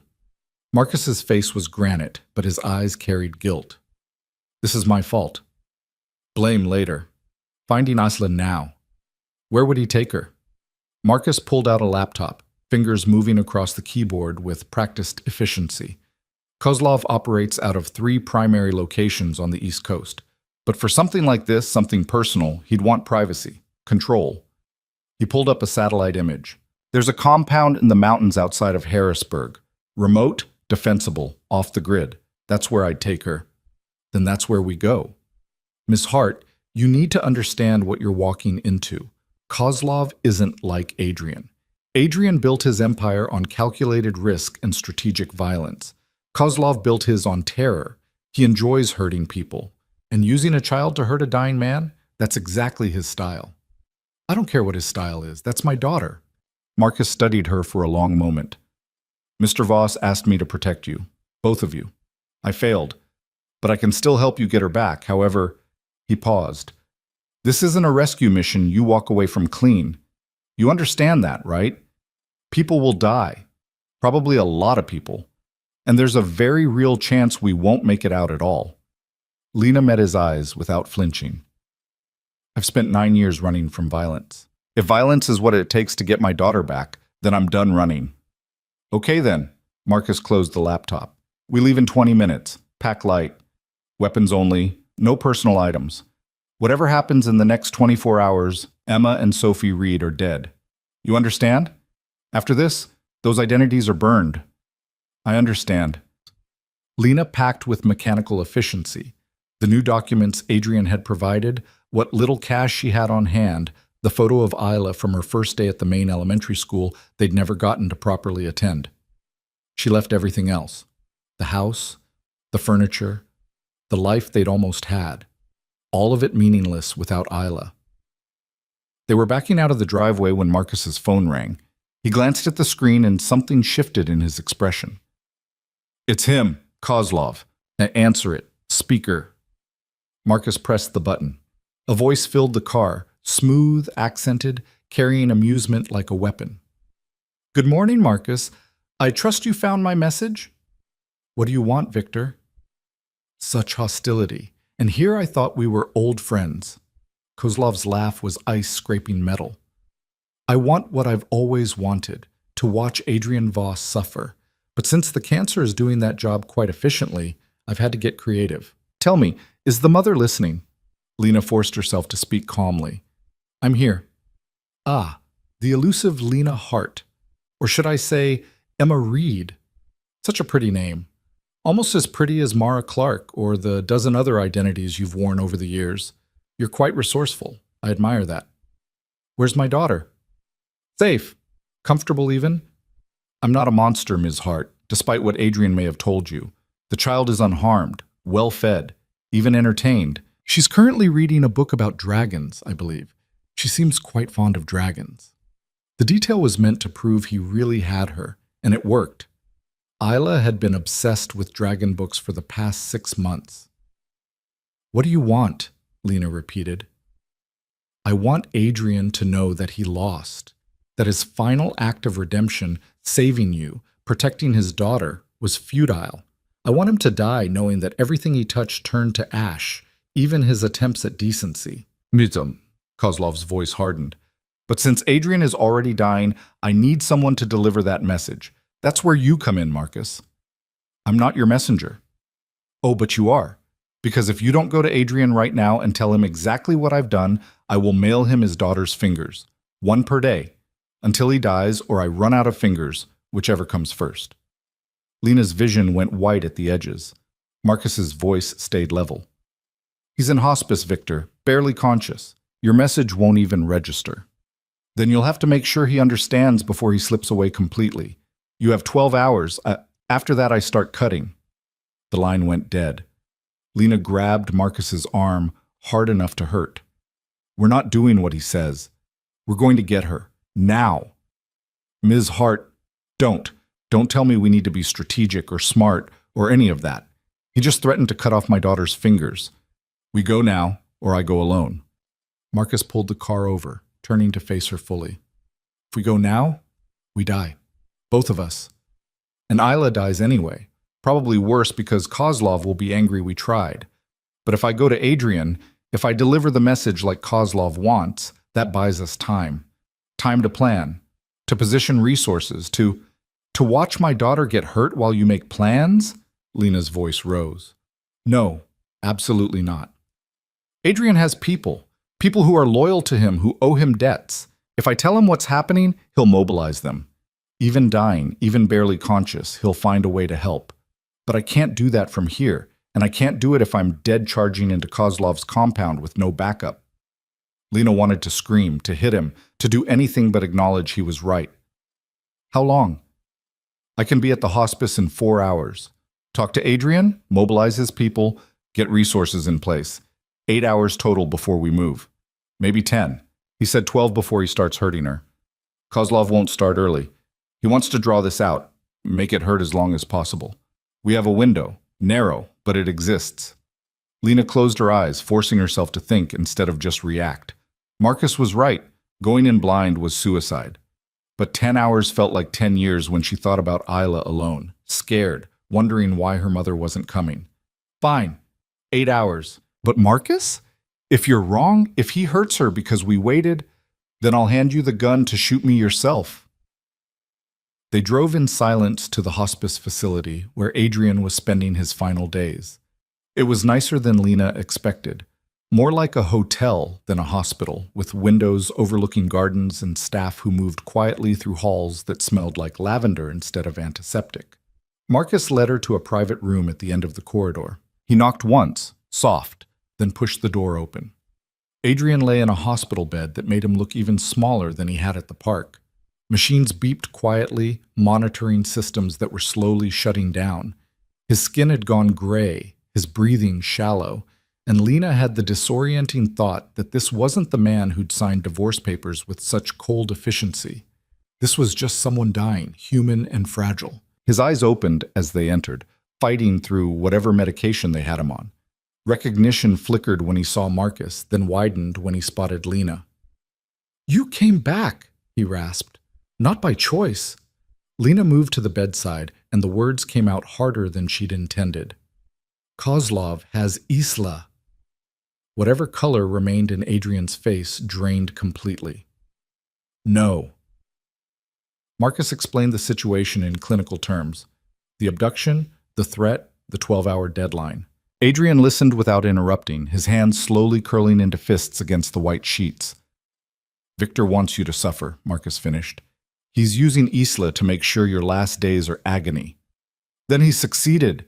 Adrian's voice was barely audible. "How long do we have?" 8 hours before we move. But Adrian, you need to understand. This is going to take everything. Every favor you're owed, every person who's loyal to you, every resource you've built over 20 years. And even then, the odds aren't good. "I don't care about odds. That's my daughter." Adrian tried to sit up, failed, fell back against the pillows with a sound of frustration. "Get me a phone. Now." Lena watched as Marcus handed over a secure cell, watched as Adrian made call after call with a voice that grew stronger as he went, fueled by anger and desperation, and something that might have been love. He spoke in coded language to people whose names she didn't recognize, calling in debts and favors and threats that apparently still carried weight, even from a hospice bed. "Rodriguez owes me for the Baltimore situation. Tell him it's time to pay up. Chen's daughter, the one in medical school? I paid for that. He remembers Jackson, the weapons dealer in Pittsburgh. He has a shipment coming through next week. Tell him if he wants it to arrive unmolested, he'll provide what we need."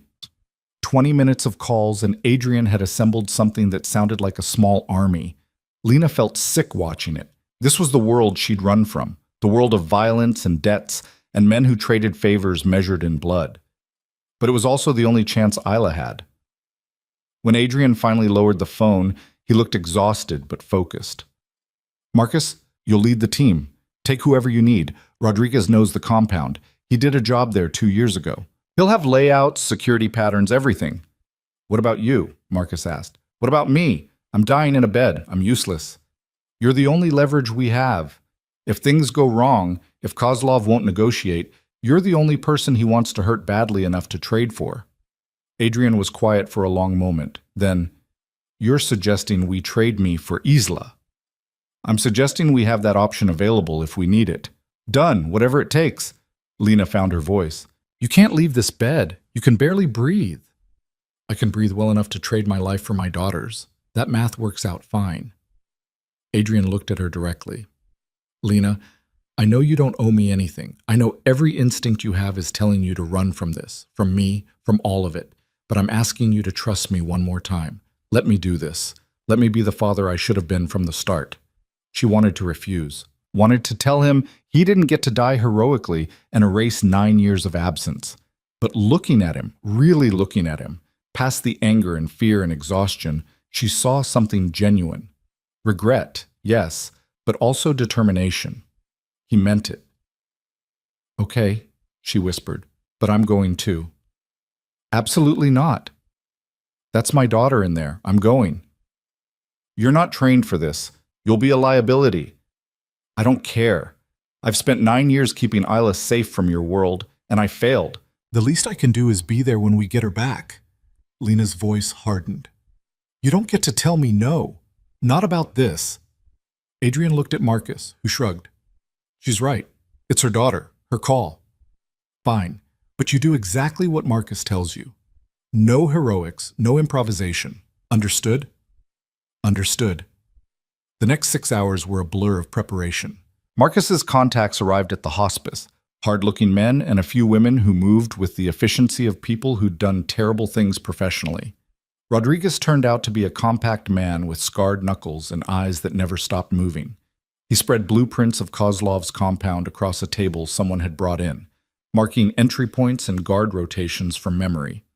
Kozlov keeps a core team of 8 at the compound, all ex-military, all loyal, but he rotates in contractors for special occasions. Given what he's doing, he probably has 15 people there, maybe 20. Rodriguez tapped the blueprint. There are 3 ways in. Front gate, suicide. Service entrance on the east side, better, but still exposed. And here, he pointed to what looked like a drainage tunnel. Old maintenance access from when the place was a hunting lodge.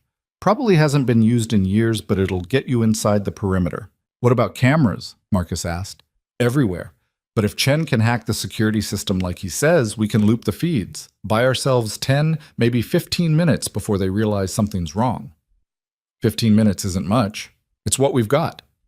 They planned in detail who would go where, what the signals would be, how to extract Isla once they found her. Lena absorbed it all in silence, trying not to think about the fact that these people were casually discussing killing and being killed like it was a weather forecast. Adrian watched from the bed, occasionally offering suggestions that everyone treated with the respect of people who'd learned the hard way not to ignore him. When someone brought weapons, a duffel bag full of guns that made Lena's stomach turn, he called Lena over. "You ever fired one of these?" he asked, gesturing at a compact pistol. "No." "Then you're not starting today. You stay with Marcus. You don't engage unless there's no other option. Your job is to grab Isla the second she's secured and get out. That's it. Can you do that?" "Yes." "Lena." He waited until she met his eyes. "I know this is horrible. I know you hate that it's come to this. But when you have Isla back, when this is over, you take Adrian's money and you run so far and so fast that no one from this world ever finds you again. You hear me?" "What about you?" "I'll be dead in a month anyway, but if I die today getting Isla out, at least I die doing something that matters." Lena felt tears burn her eyes. "I still don't forgive you." "I know, but maybe someday Isla will understand why her father wasn't there. Maybe that's enough." At 7 hours and 45 minutes, they loaded into 3 vehicles. Adrian came too, against every medical professional's advice, propped up in the back of Marcus's SUV, with enough medication to keep him conscious, but not much more. The drive to Kozlov's compound took 90 minutes through increasingly remote terrain. Lena watched the landscape turn from towns to forest to mountains, each mile taking them further from civilization and deeper into the kind of place where people could disappear completely. Marcus's radio crackled. "Chen here. I'm in position. Security system is accessible, but it's sophisticated. I can give you your 15 minutes, but after that, all bets are off." "Copy that." "Rodriguez?" "East service entrance is clear. 2 guards, but they're sloppy. We can take them quiet." "Good. Everyone hold position. We move on my signal." They parked a mile from the compound and hiked in through dense forest. Lena had expected to struggle, but adrenaline made her light, focused. Adrian was carried by 2 of Rodriguez's men, a stretcher modified to navigate rough terrain, and the absurdity of bringing a dying man to a rescue operation wasn't lost on anyone. The compound appeared through the trees, exactly as the blueprints had shown. 3 buildings arranged around a central courtyard, high walls, guards visible on the perimeter. Lights blazed from the main house, and Lena thought, "My daughter is in there, somewhere in that building, and these people think they can keep her from me." Marcus's voice was barely a whisper. "Chen, you're up. Looping cameras now. You've got your window. Make it count." They moved like water, smooth and inevitable. Rodriguez's team took the east entrance exactly as planned, 2 guards down before they could raise an alarm. Marcus led Lena and 3 others through the drainage tunnel, which was exactly as disgusting as it sounded, emerging inside the compound perimeter near what the blueprints marked as servant quarters. "Stay close," Marcus murmured to Lena. "Stay quiet. And if shooting starts, you get flat and stay flat until I tell you otherwise." They entered the main house through a kitchen door that Rodriguez's team had left unlocked. The interior was exactly what Lena would have expected from a crime lord's mountain retreat. Expensive but cold, all dark wood, and animal heads mounted on walls. And then she heard it. Isla's voice, faint but clear, coming from somewhere above them. I told you, I don't know where my mom is. She moves around a lot. A man's voice, amused. You're lying, little one. Children are terrible liars. I'm not lying, and I'm not little. I'm 9. Lena's hand went to her mouth to stifle a sound. Relief, terror, pride all mixed together. Isla was alive, unharmed by the sound of it, and apparently arguing with her captors. Marcus signaled, and they moved toward the stairs. That's when the lights came on, all of them, simultaneously flooding the house with glaring brightness. And Kozlov's voice echoed through hidden speakers. Welcome, Marcus. Lena, I was wondering when you'd arrive. You're early. I'm impressed. Guards appeared from everywhere, at least a dozen, blocking every exit. Lena found herself shoved behind Marcus, who'd drawn his weapon but hadn't fired. The math was simple. They were outnumbered and outmaneuvered. Put down the guns, Kozlov's voice continued, or I'll have my men shoot the child's mother first. She's unarmed, so it hardly seems sporting, but I don't have much patience for sport today. Marcus lowered his weapon slowly. His team followed suit. Excellent. Now bring them to the study. All of them, including... Kozlov's voice took on genuine interest. Is that Adrian Voss I see on the security feed? Oh, this is delightful. Bring him too. I want everyone in the same room for this. They were herded upstairs like cattle, guns at their backs. Lena counted the guards, 15 that she could see, probably more in reserve. Rodriguez's team had been captured at the service entrance. Chen was likely dead or running. This wasn't a rescue anymore. This was a slaughter waiting to happen. The study was large and lined with books no one had ever read. Kozlov sat behind a massive desk, and standing next to him, looking small but defiant, was Isla. Mom! She tried to run forward, but Kozlov's hand on her shoulder stopped her. Not yet, child. We have business to conclude first. Kozlov smiled at Lena. She's remarkable, your daughter. Smart, brave. She gets that from you, I think. Certainly not from Adrian. Adrian was carried in on his stretcher, barely conscious but aware enough to see Isla. His expression broke completely. Let her go, Victor, he rasped. This is between us. Always has been. Oh, I'll let her go, eventually. But first, I want you to watch something. Kozlov pulled out a knife, long, cruel, designed to cause pain. I'm going to cut her, just a little, just enough to scar. And you're going to watch, Adrian. You're going to spend your last days knowing that your daughter carries the mark of your failures on her skin forever. Lena moved without thinking, throwing herself forward.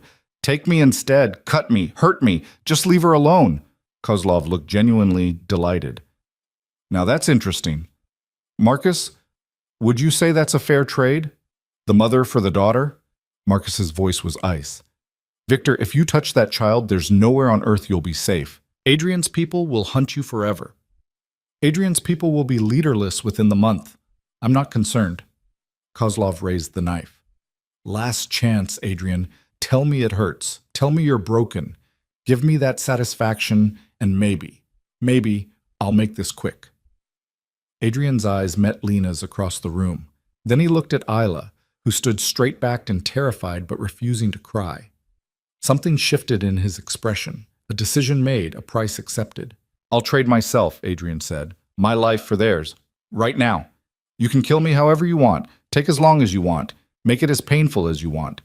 But you let Lena and Isla walk out of here. You let Marcus and his people leave. Everyone goes free except me.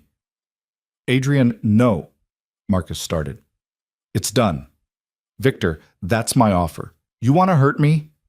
Here I am. Already dying, but you can speed it up. Make it memorable. All I ask is you let my daughter go home. Moops. Kozlov considered this. Knife still poised over Isla. The room held its breath. Why would I accept that when I can have both? When I can make you watch her suffer and then kill you anyway? Because, Adrian said, his voice gaining strength from somewhere, if you let them go, I'll tell you where I've hidden the Volkov shipment documentation. The evidence that proves your organization is behind the port murders last year. The evidence that could bring down your entire East Coast operation. That got Kozlov's attention. You're bluffing. Am I? You've been looking for those files for 18 months. Federal investigation stalled because the evidence disappeared. I made it disappear. And I'll tell you exactly where it is if you make this trade. The silence stretched. Then Kozlov lowered the knife and smiled, a terrible expression that held no warmth. Deal. But I set the terms. Lena and the child leave first. They get a 30-minute head start. Then Marcus and his people. Then you tell me about the files, Adrian. And then, his smile widened, then I take my time with you. Agreed. No, Lena's voice cracked. No, you can't. Adrian looked at her. Get Isla out of here, now. That's all that matters. Get her out and run and don't look back. I won't leave you to die alone. I'm not alone. Marcus is here. And I'm dying anyway, Lena. At least let me choose how. At least let me do this one thing right. His eyes found Isla. Take care of your mom, sweetheart. She's stronger than she thinks. And remember, none of this is your fault. You hear me? None of it. Isla's composure finally broke. Daddy, please don't. The word stopped everyone. Daddy. Isla had never called him that before, and hearing it now, in this moment, hit harder than any weapon in the room. Adrian's face crumpled. I love you, Isla. I'm sorry I wasn't there. I'm sorry for all of it, but I'm here now, and this is what fathers do. They protect their children, even if it costs everything. Kozlov's guards moved forward, grabbing Lena and Isla roughly. Lena fought, screaming, trying to reach Adrian, but they were too strong. The last thing she saw before they dragged her from the room was Adrian's face, peaceful despite everything, like he'd finally found the one thing he'd been searching for his entire life. Purpose. They were thrown into a car, Marcus shoved in beside them. The engine started and they were moving away from the compound, away from Adrian, away from the man who'd just traded his life for theirs. Isla sobbed against Lena's chest, and Lena held her daughter and tried not to think about what was happening in that study. Tried not to imagine the pain Adrian was enduring. Tried not to hear his screams in her imagination. We should go back, she told Marcus. We can't. He made his choice. We honor it by living. The car drove through darkness, and behind them, in a compound in the mountains, a man died to save a daughter he barely knew. It wasn't redemption exactly. Too little, too late for that. But it was something. A final accounting. A debt paid in the only currency he had left. And in the car, speeding toward an uncertain future, Lena held Isla and whispered the only truth she had. We're safe now. We're finally safe. Even if safety had cost them everything else. The safe house Marcus brought them to was 3 states away, buried in the kind of rural Pennsylvania nowhere that didn't show up on most maps. Lena barely remembered the drive, just Isla's weight against her chest and the sound of her daughter's breathing slowly evening out as shock gave way to exhaustion. We stay here for 72 hours, Marcus said, carrying their bags inside. Then we move you to the final location. New names, new everything. But right now, you both need to sleep. Lena couldn't imagine sleeping. Every time she closed her eyes, she saw Adrian's face, that moment of peace before they dragged her away. How long do you think it took? Marcus knew what she was asking. Kozlov would have made it last, hours probably. But Adrian was already dying. His body couldn't have held on too long, no matter what Kozlov did. That's supposed to make me feel better? No. Nothing's supposed to make you feel better. He died badly so you could live. That's just the truth of it. Isla stirred against Lena's shoulder. I want to go to bed now. Marcus showed them to a bedroom upstairs. Simple, clean, anonymous. Lena helped Isla into borrowed pajamas and tucked her under blankets that smelled like detergent and nothing else. Mom? Isla's voice was small in the darkness. Is it my fault he died? No, baby. None of this is your fault. But if I hadn't existed, if you'd never been pregnant, you wouldn't have left him. And then he wouldn't have been looking for us. And Kozlov wouldn't have taken me, and Daddy would still be... Her voice cracked. He'd still be alive. Lena lay down beside her daughter, pulling her close. Isla, listen to me. Your father was dying before any of this happened. The cancer was killing him. What happened tonight, that wasn't about you causing his death. That was about him choosing how to spend his last days. He chose to save you. That's not your fault. That's his gift. I called him Daddy. I didn't mean to. It just came out. I know. Do you think he minded? Lena thought about the look on Adrian's face when Isla had said it, the way everything had just stopped for a second. No, sweetheart. I think it might have been the best thing anyone ever called him. Isla was quiet for a long time. Then, I'm sad he's gone. Is that weird? I barely knew him. It's not weird. You can be sad for what might have been, even if it never was. Are you sad? Lena considered lying, decided against it. Yeah, I am. Not for me. I let go of Adrian a long time ago. But for him, maybe. For the person he could have been if he'd made different choices. And for you, losing a father you just found. Do you think he was scared at the end? I think he was probably relieved. He got to do something that mattered. He got to save you. For a man who spent his whole life doing terrible things, getting to do one purely good thing before he died, that's probably all he wanted. Isla processed this with the seriousness she brought to everything.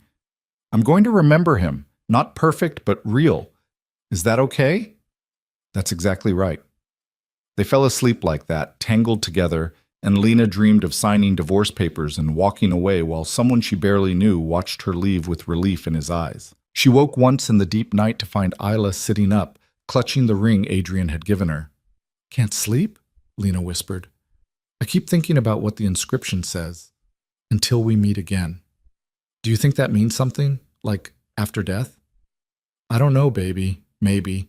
Or maybe it just means that people stay with us even when they're gone. In memories. In the things they taught us. In the choices they made that changed our lives. That's not as good as heaven. No, it's not. But it's what we've got. Marcus knocked on their door at dawn with news that made Lena's blood run cold. Kozlov's compound was raided last night. Federal agents working on an anonymous tip that included detailed information about his operations and the location of the Volkov files. Lena sat up slowly. Adrian. He must have set it up before we went in. Probably had someone waiting with instructions. If he didn't check in by a certain time, send everything to the FBI. Kozlov and 17 of his people were arrested. They found Adrian's body in the study. Marcus's voice stayed carefully neutral. Medical examiner said he'd been dead roughly 4 hours when they arrived. Cause of death was the cancer, actually. His heart just gave out. So Kozlov didn't... He tried. But Adrian's body quit before he could finish. One last way of denying Victor what he wanted. Yela had been listening from the bed. Is Kozlov in jail now? For the rest of his life, probably. The evidence Adrian provided connects him to 14 murders and about 20 million in illegal operations. He's done. Good. Isla's voice was hard in a way that made Lena's heart hurt. I hope he stays there forever. They spent 2 more days at the safe house while Marcus finalized their new identities. The news covered Adrian's death briefly. Crime lord found dead in raid, connections to organized crime, no family to claim the body. Lena wondered who would bury him, if anyone would come to mourn. Then Marcus told her Adrian had made arrangements months ago when the diagnosis came. Cremation, no service, ashes scattered at sea. He didn't want anyone to mourn him, Marcus explained. Said he didn't deserve it, but he left instructions for his estate. Everything, all of it, goes to Ila. Held in trust until she's 25, managed by a firm that doesn't know who she is or where she lives. It's about 40 million, after taxes and liquidation. Lena's head spun. 40 million? He spent 20 years building an empire. This is what's left after the legitimate parts are separated from the criminal ones. The criminal assets were seized, but the legal investments, properties, businesses, those go to his daughter. I don't want his blood money, Isla said. Marcus looked at her with something like respect. It's not all blood money. About half of it came from legitimate investments he made over the years. Real estate, tech companies, regular business stuff. And even the questionable half, well, you can choose what to do with it when you're old enough. Use it for good, maybe. Make it mean something different than what it meant to him. The thought seemed to settle something in Isla. Could I use it to help people? Like kids whose parents are in jail or who got hurt by people like Kozlov? When you're 25, you can use it however you want. Their final destination was a small coastal town in Oregon that Lena had never heard of. Marcus drove them personally, and as they crossed state lines, Lena felt the weight of the past 9 years. All the running, all the fear, all the moving, finally start to lift. Your new names are Sarah and Emma Mitchell, Marcus said. Sarah, you're a widow. Teacher who's relocating for a fresh start. Emma, you're 12 now on paper. We aged you up 3 years to account for the gaps in your education from all the moving. Why can't we keep being Emma and Sophie Reed? Lena asked. Because those identities were in Adrian's system. He knew about them, which means they're potentially compromised. These are completely clean. No connection to Adrian, to me, to any of it. As far as the world knows, Sarah and Emma Mitchell have existed their whole lives. They arrived at a house overlooking the Pacific Ocean, modest, weathered, perfect. Inside, Marcus had arranged everything: furniture, clothes in their sizes, school enrollment forms for Isla, job applications for Lena at the local elementary school. This is it, he said. After I leave, we don't have contact again. You're on your own. Can you handle that? Lena looked around the house that would be their home, their real home, the place they could finally stop running. Yeah, we can handle it. Marcus crouched down to Isla's level. Your father asked me to tell you something if I ever got you somewhere safe. He said to tell you that you were the best thing he never got to have, and that he hopes you live a life so bright it makes up for how dark his was.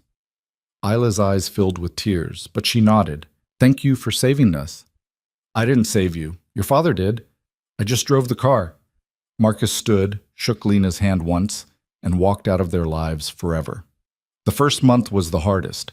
Lena kept waiting for something to go wrong, for someone to recognize them, for Kozlov's people to come seeking revenge, for the other shoe to drop. But nothing happened. Sarah Mitchell got a job teaching 3rd grade. Emma Mitchell started 7th grade and joined the volleyball team. They went to the grocery store and the library and the beach. And slowly, so slowly, Lena started to believe they might actually be safe. Isla struggled more. She had nightmares about the compound, about Kozlov's knife, about watching Adrian's face as they dragged her away. Lena found a therapist in the next town over, paid cash, used a fake name for the sessions. The therapist was good, patient, and didn't push when Isla said there were things she couldn't talk about. She's carrying trauma, the therapist told Lena after a session. Significant trauma. It's going to take years to process, maybe a lifetime, but she's resilient. She'll find ways to cope. Isla's way of coping turned out to be research. She devoured books about organized crime, about children who grew up in dangerous situations, about trauma and recovery and resilience. On her 12th birthday, her real 12th birthday, not the doctored one on her papers, she told Lena she'd made a decision. When I get the money from Dad's trust, I want to start a foundation for kids like me, kids who got caught up in their parents' bad choices and need help getting out. That's a long way away, baby. I know, but I want to plan for it now. I want to make something good out of what happened. Lena pulled her daughter close. Your father would have liked that, making something good out of the mess. Years passed. Emma Mitchell became a stellar student, quiet but intense, the kind of kid teachers wrote college recommendations for without being asked. She played volleyball through high school, won a scholarship to a small liberal arts college, and majored in social work with a minor in criminal justice. Lena, Sarah, she reminded herself constantly, taught elementary school and dated occasionally, but never seriously. She'd learned her lesson about giving her heart to complicated men. Instead, she poured her energy into her daughter and her students, and building a life that was so normal it sometimes felt surreal. When Isla turned 18, she asked Lena to tell her everything about Adrian. Not the sanitized version, but the real story. All of it. Lena told her about the marriage, the divorce, the cold efficiency with which Adrian had ended things. She told her about the years of running, about Phoenix and Marcus showing up, about the decision to meet Adrian in that park. He wasn't a good man, Lena said, but at the very end he tried to be a good father. That's the complicated truth. I wish I'd known him longer, Isla said. I wish I'd gotten to ask him more questions. What would you ask him? Isla thought about it. I'd ask him if he was happy, even once. I'd ask him if he thought the power was worth it, and I'd ask him if he'd do it all again, knowing how it ended. What do you think he'd say? I think he'd say no to the first question, no to the second, and yes to the third, because it ended with him saving me, and that's the only part he didn't regret. When Isla turned 25, the trust fund transferred to her control. $40 million and change, grown through careful management into nearly $60 million. She spent 6 months consulting with lawyers and financial advisors and people who understood nonprofits, and then she launched the Voss Foundation. "You're using his name," Lena said when she saw the paperwork. "He doesn't get to be forgotten. The bad stuff and the good stuff, it all happened. Pretending he didn't exist doesn't help anyone." Isla looked at her mother. "Besides, Adrian Voss died saving his daughter. That's how I want him remembered. Not as a crime lord. As a father who made terrible choices but one final good one." The foundation focused on children caught in the criminal justice system. Kids with parents in prison. Kids who'd witnessed violence. Kids who needed help that the regular system couldn't provide. Isla hired people who'd lived through similar situations, created programs that actually worked, and poured money into making sure no child got lost the way she almost had. By the time she was 30, the Voss Foundation operated in 15 states and had helped thousands of kids. Isla appeared on news programs occasionally, always careful with her words, never mentioning her own connection to the name she'd chosen. As far as anyone knew, Adrian Voss had died without heirs, and some distant relative had decided to honor his memory this way. Lena, who would always think of herself as Lena, no matter what her ID said, watched her daughter build this empire of goodness and thought about the man who'd made it possible. She didn't forgive Adrian exactly. Forgiveness seemed beside the point after all these years. But she understood him better now, watching how Isla used his money to heal wounds similar to the ones he'd inflicted. On the 10th anniversary of Adrian's death, Isla drove to the coast where his ashes had been scattered. Lena went with her, and they stood on the beach watching waves crash against rocks. "Do you think he's at peace?" Isla asked. "I don't believe in that kind of peace, but if anything comes after this, yeah, I think he's probably okay. He paid his debts at the end." Isla pulled out the ring, the one with the inscription, and turned it over in her fingers. She'd worn it on a chain around her neck for years, a reminder of where she'd come from and what it had cost. "Mom, can I ask you something I've never asked before?" "Anything." "Did you love him? Ever? Even a little?" Lena considered the question seriously. "I loved who I thought he might become. I loved the potential I saw in him, the moments when he almost seemed human. But did I love Adrian Voss as he actually was? No, I don't think I ever really knew him well enough to love him. But at the end, when he traded himself for us, did that change anything?" "It changed how the story ended, not what came before." Lena looked at her daughter. "You can honor what he did without pretending he was something he wasn't.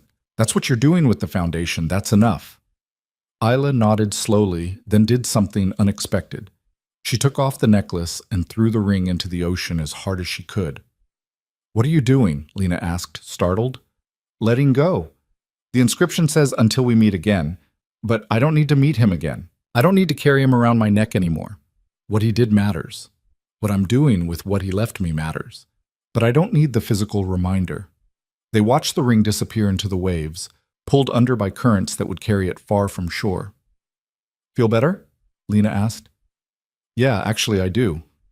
They drove home in comfortable silence, and that night Lena pulled out a box she'd kept hidden for 15 years. Inside were the divorce papers, the settlement check stub, and a single photo from her wedding day. Her and Adrian, both of them young and uncertain, playing at being people they'd never become. She burned it all in the fireplace, watching the papers curl and blacken and turn to ash. Isla sat beside her, and together they witnessed the past become smoke. "I have something to tell you," Lena said. "I've been thinking about it for a while, and I've decided. I'm changing my name back, legally, to Lena Hart. After all this time hiding, I'm tired of hiding. Kozlov's in prison for life. Adrian's people scattered after he died.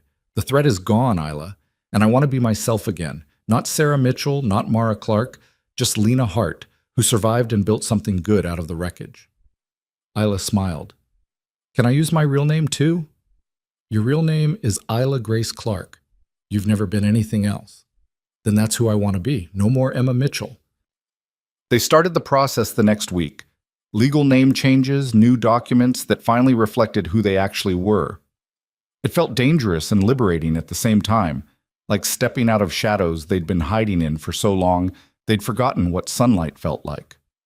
6 months later, Lena Hart and Isla Clark stood in front of a judge and officially reclaimed their identities. Walking out of that courthouse, Lena felt something she hadn't felt in nearly 20 years, whole. The Voss Foundation continued to grow. Isla eventually married a social worker she met at a conference, a kind man named David who knew her whole story and loved her anyway.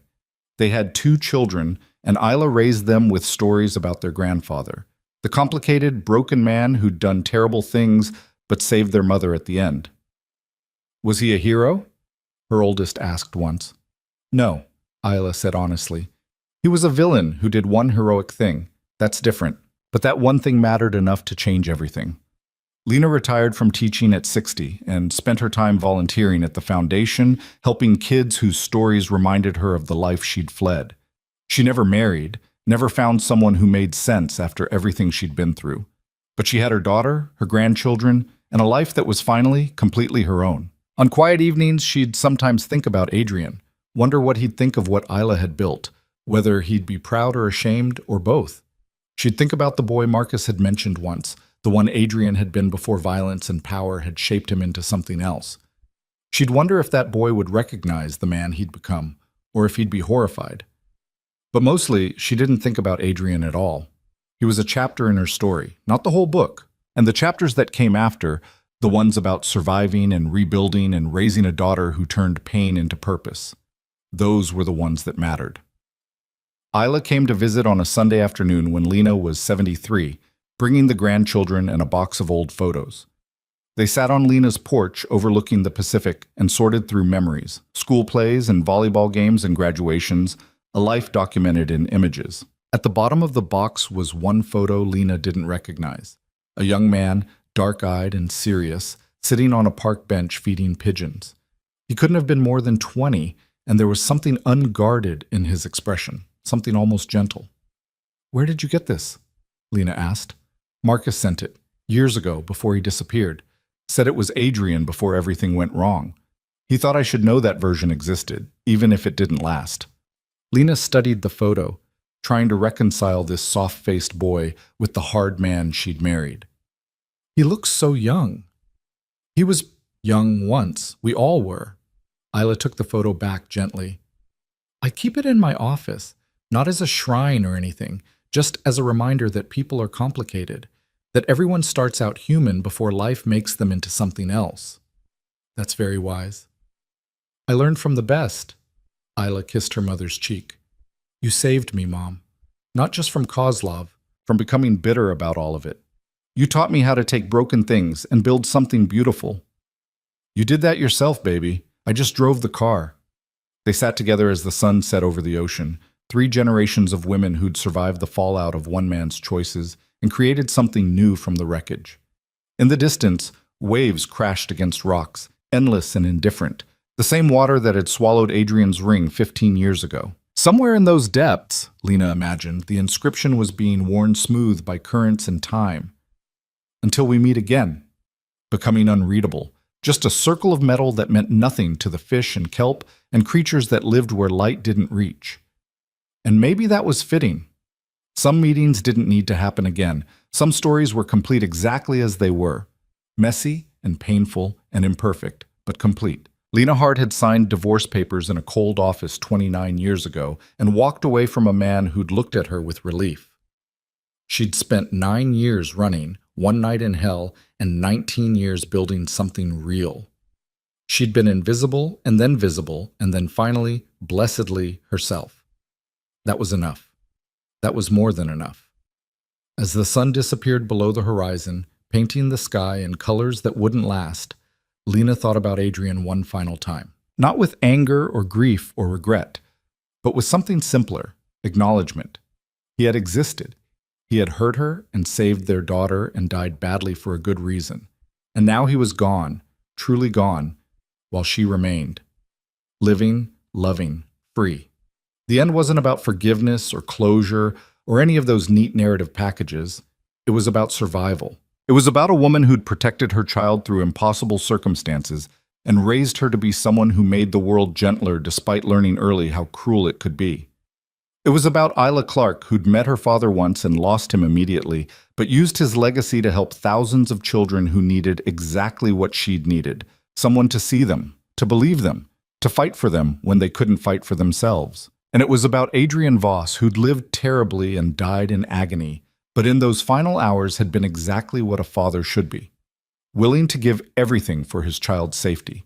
Not redemption, not absolution. Just one good choice at the end of a life full of bad ones.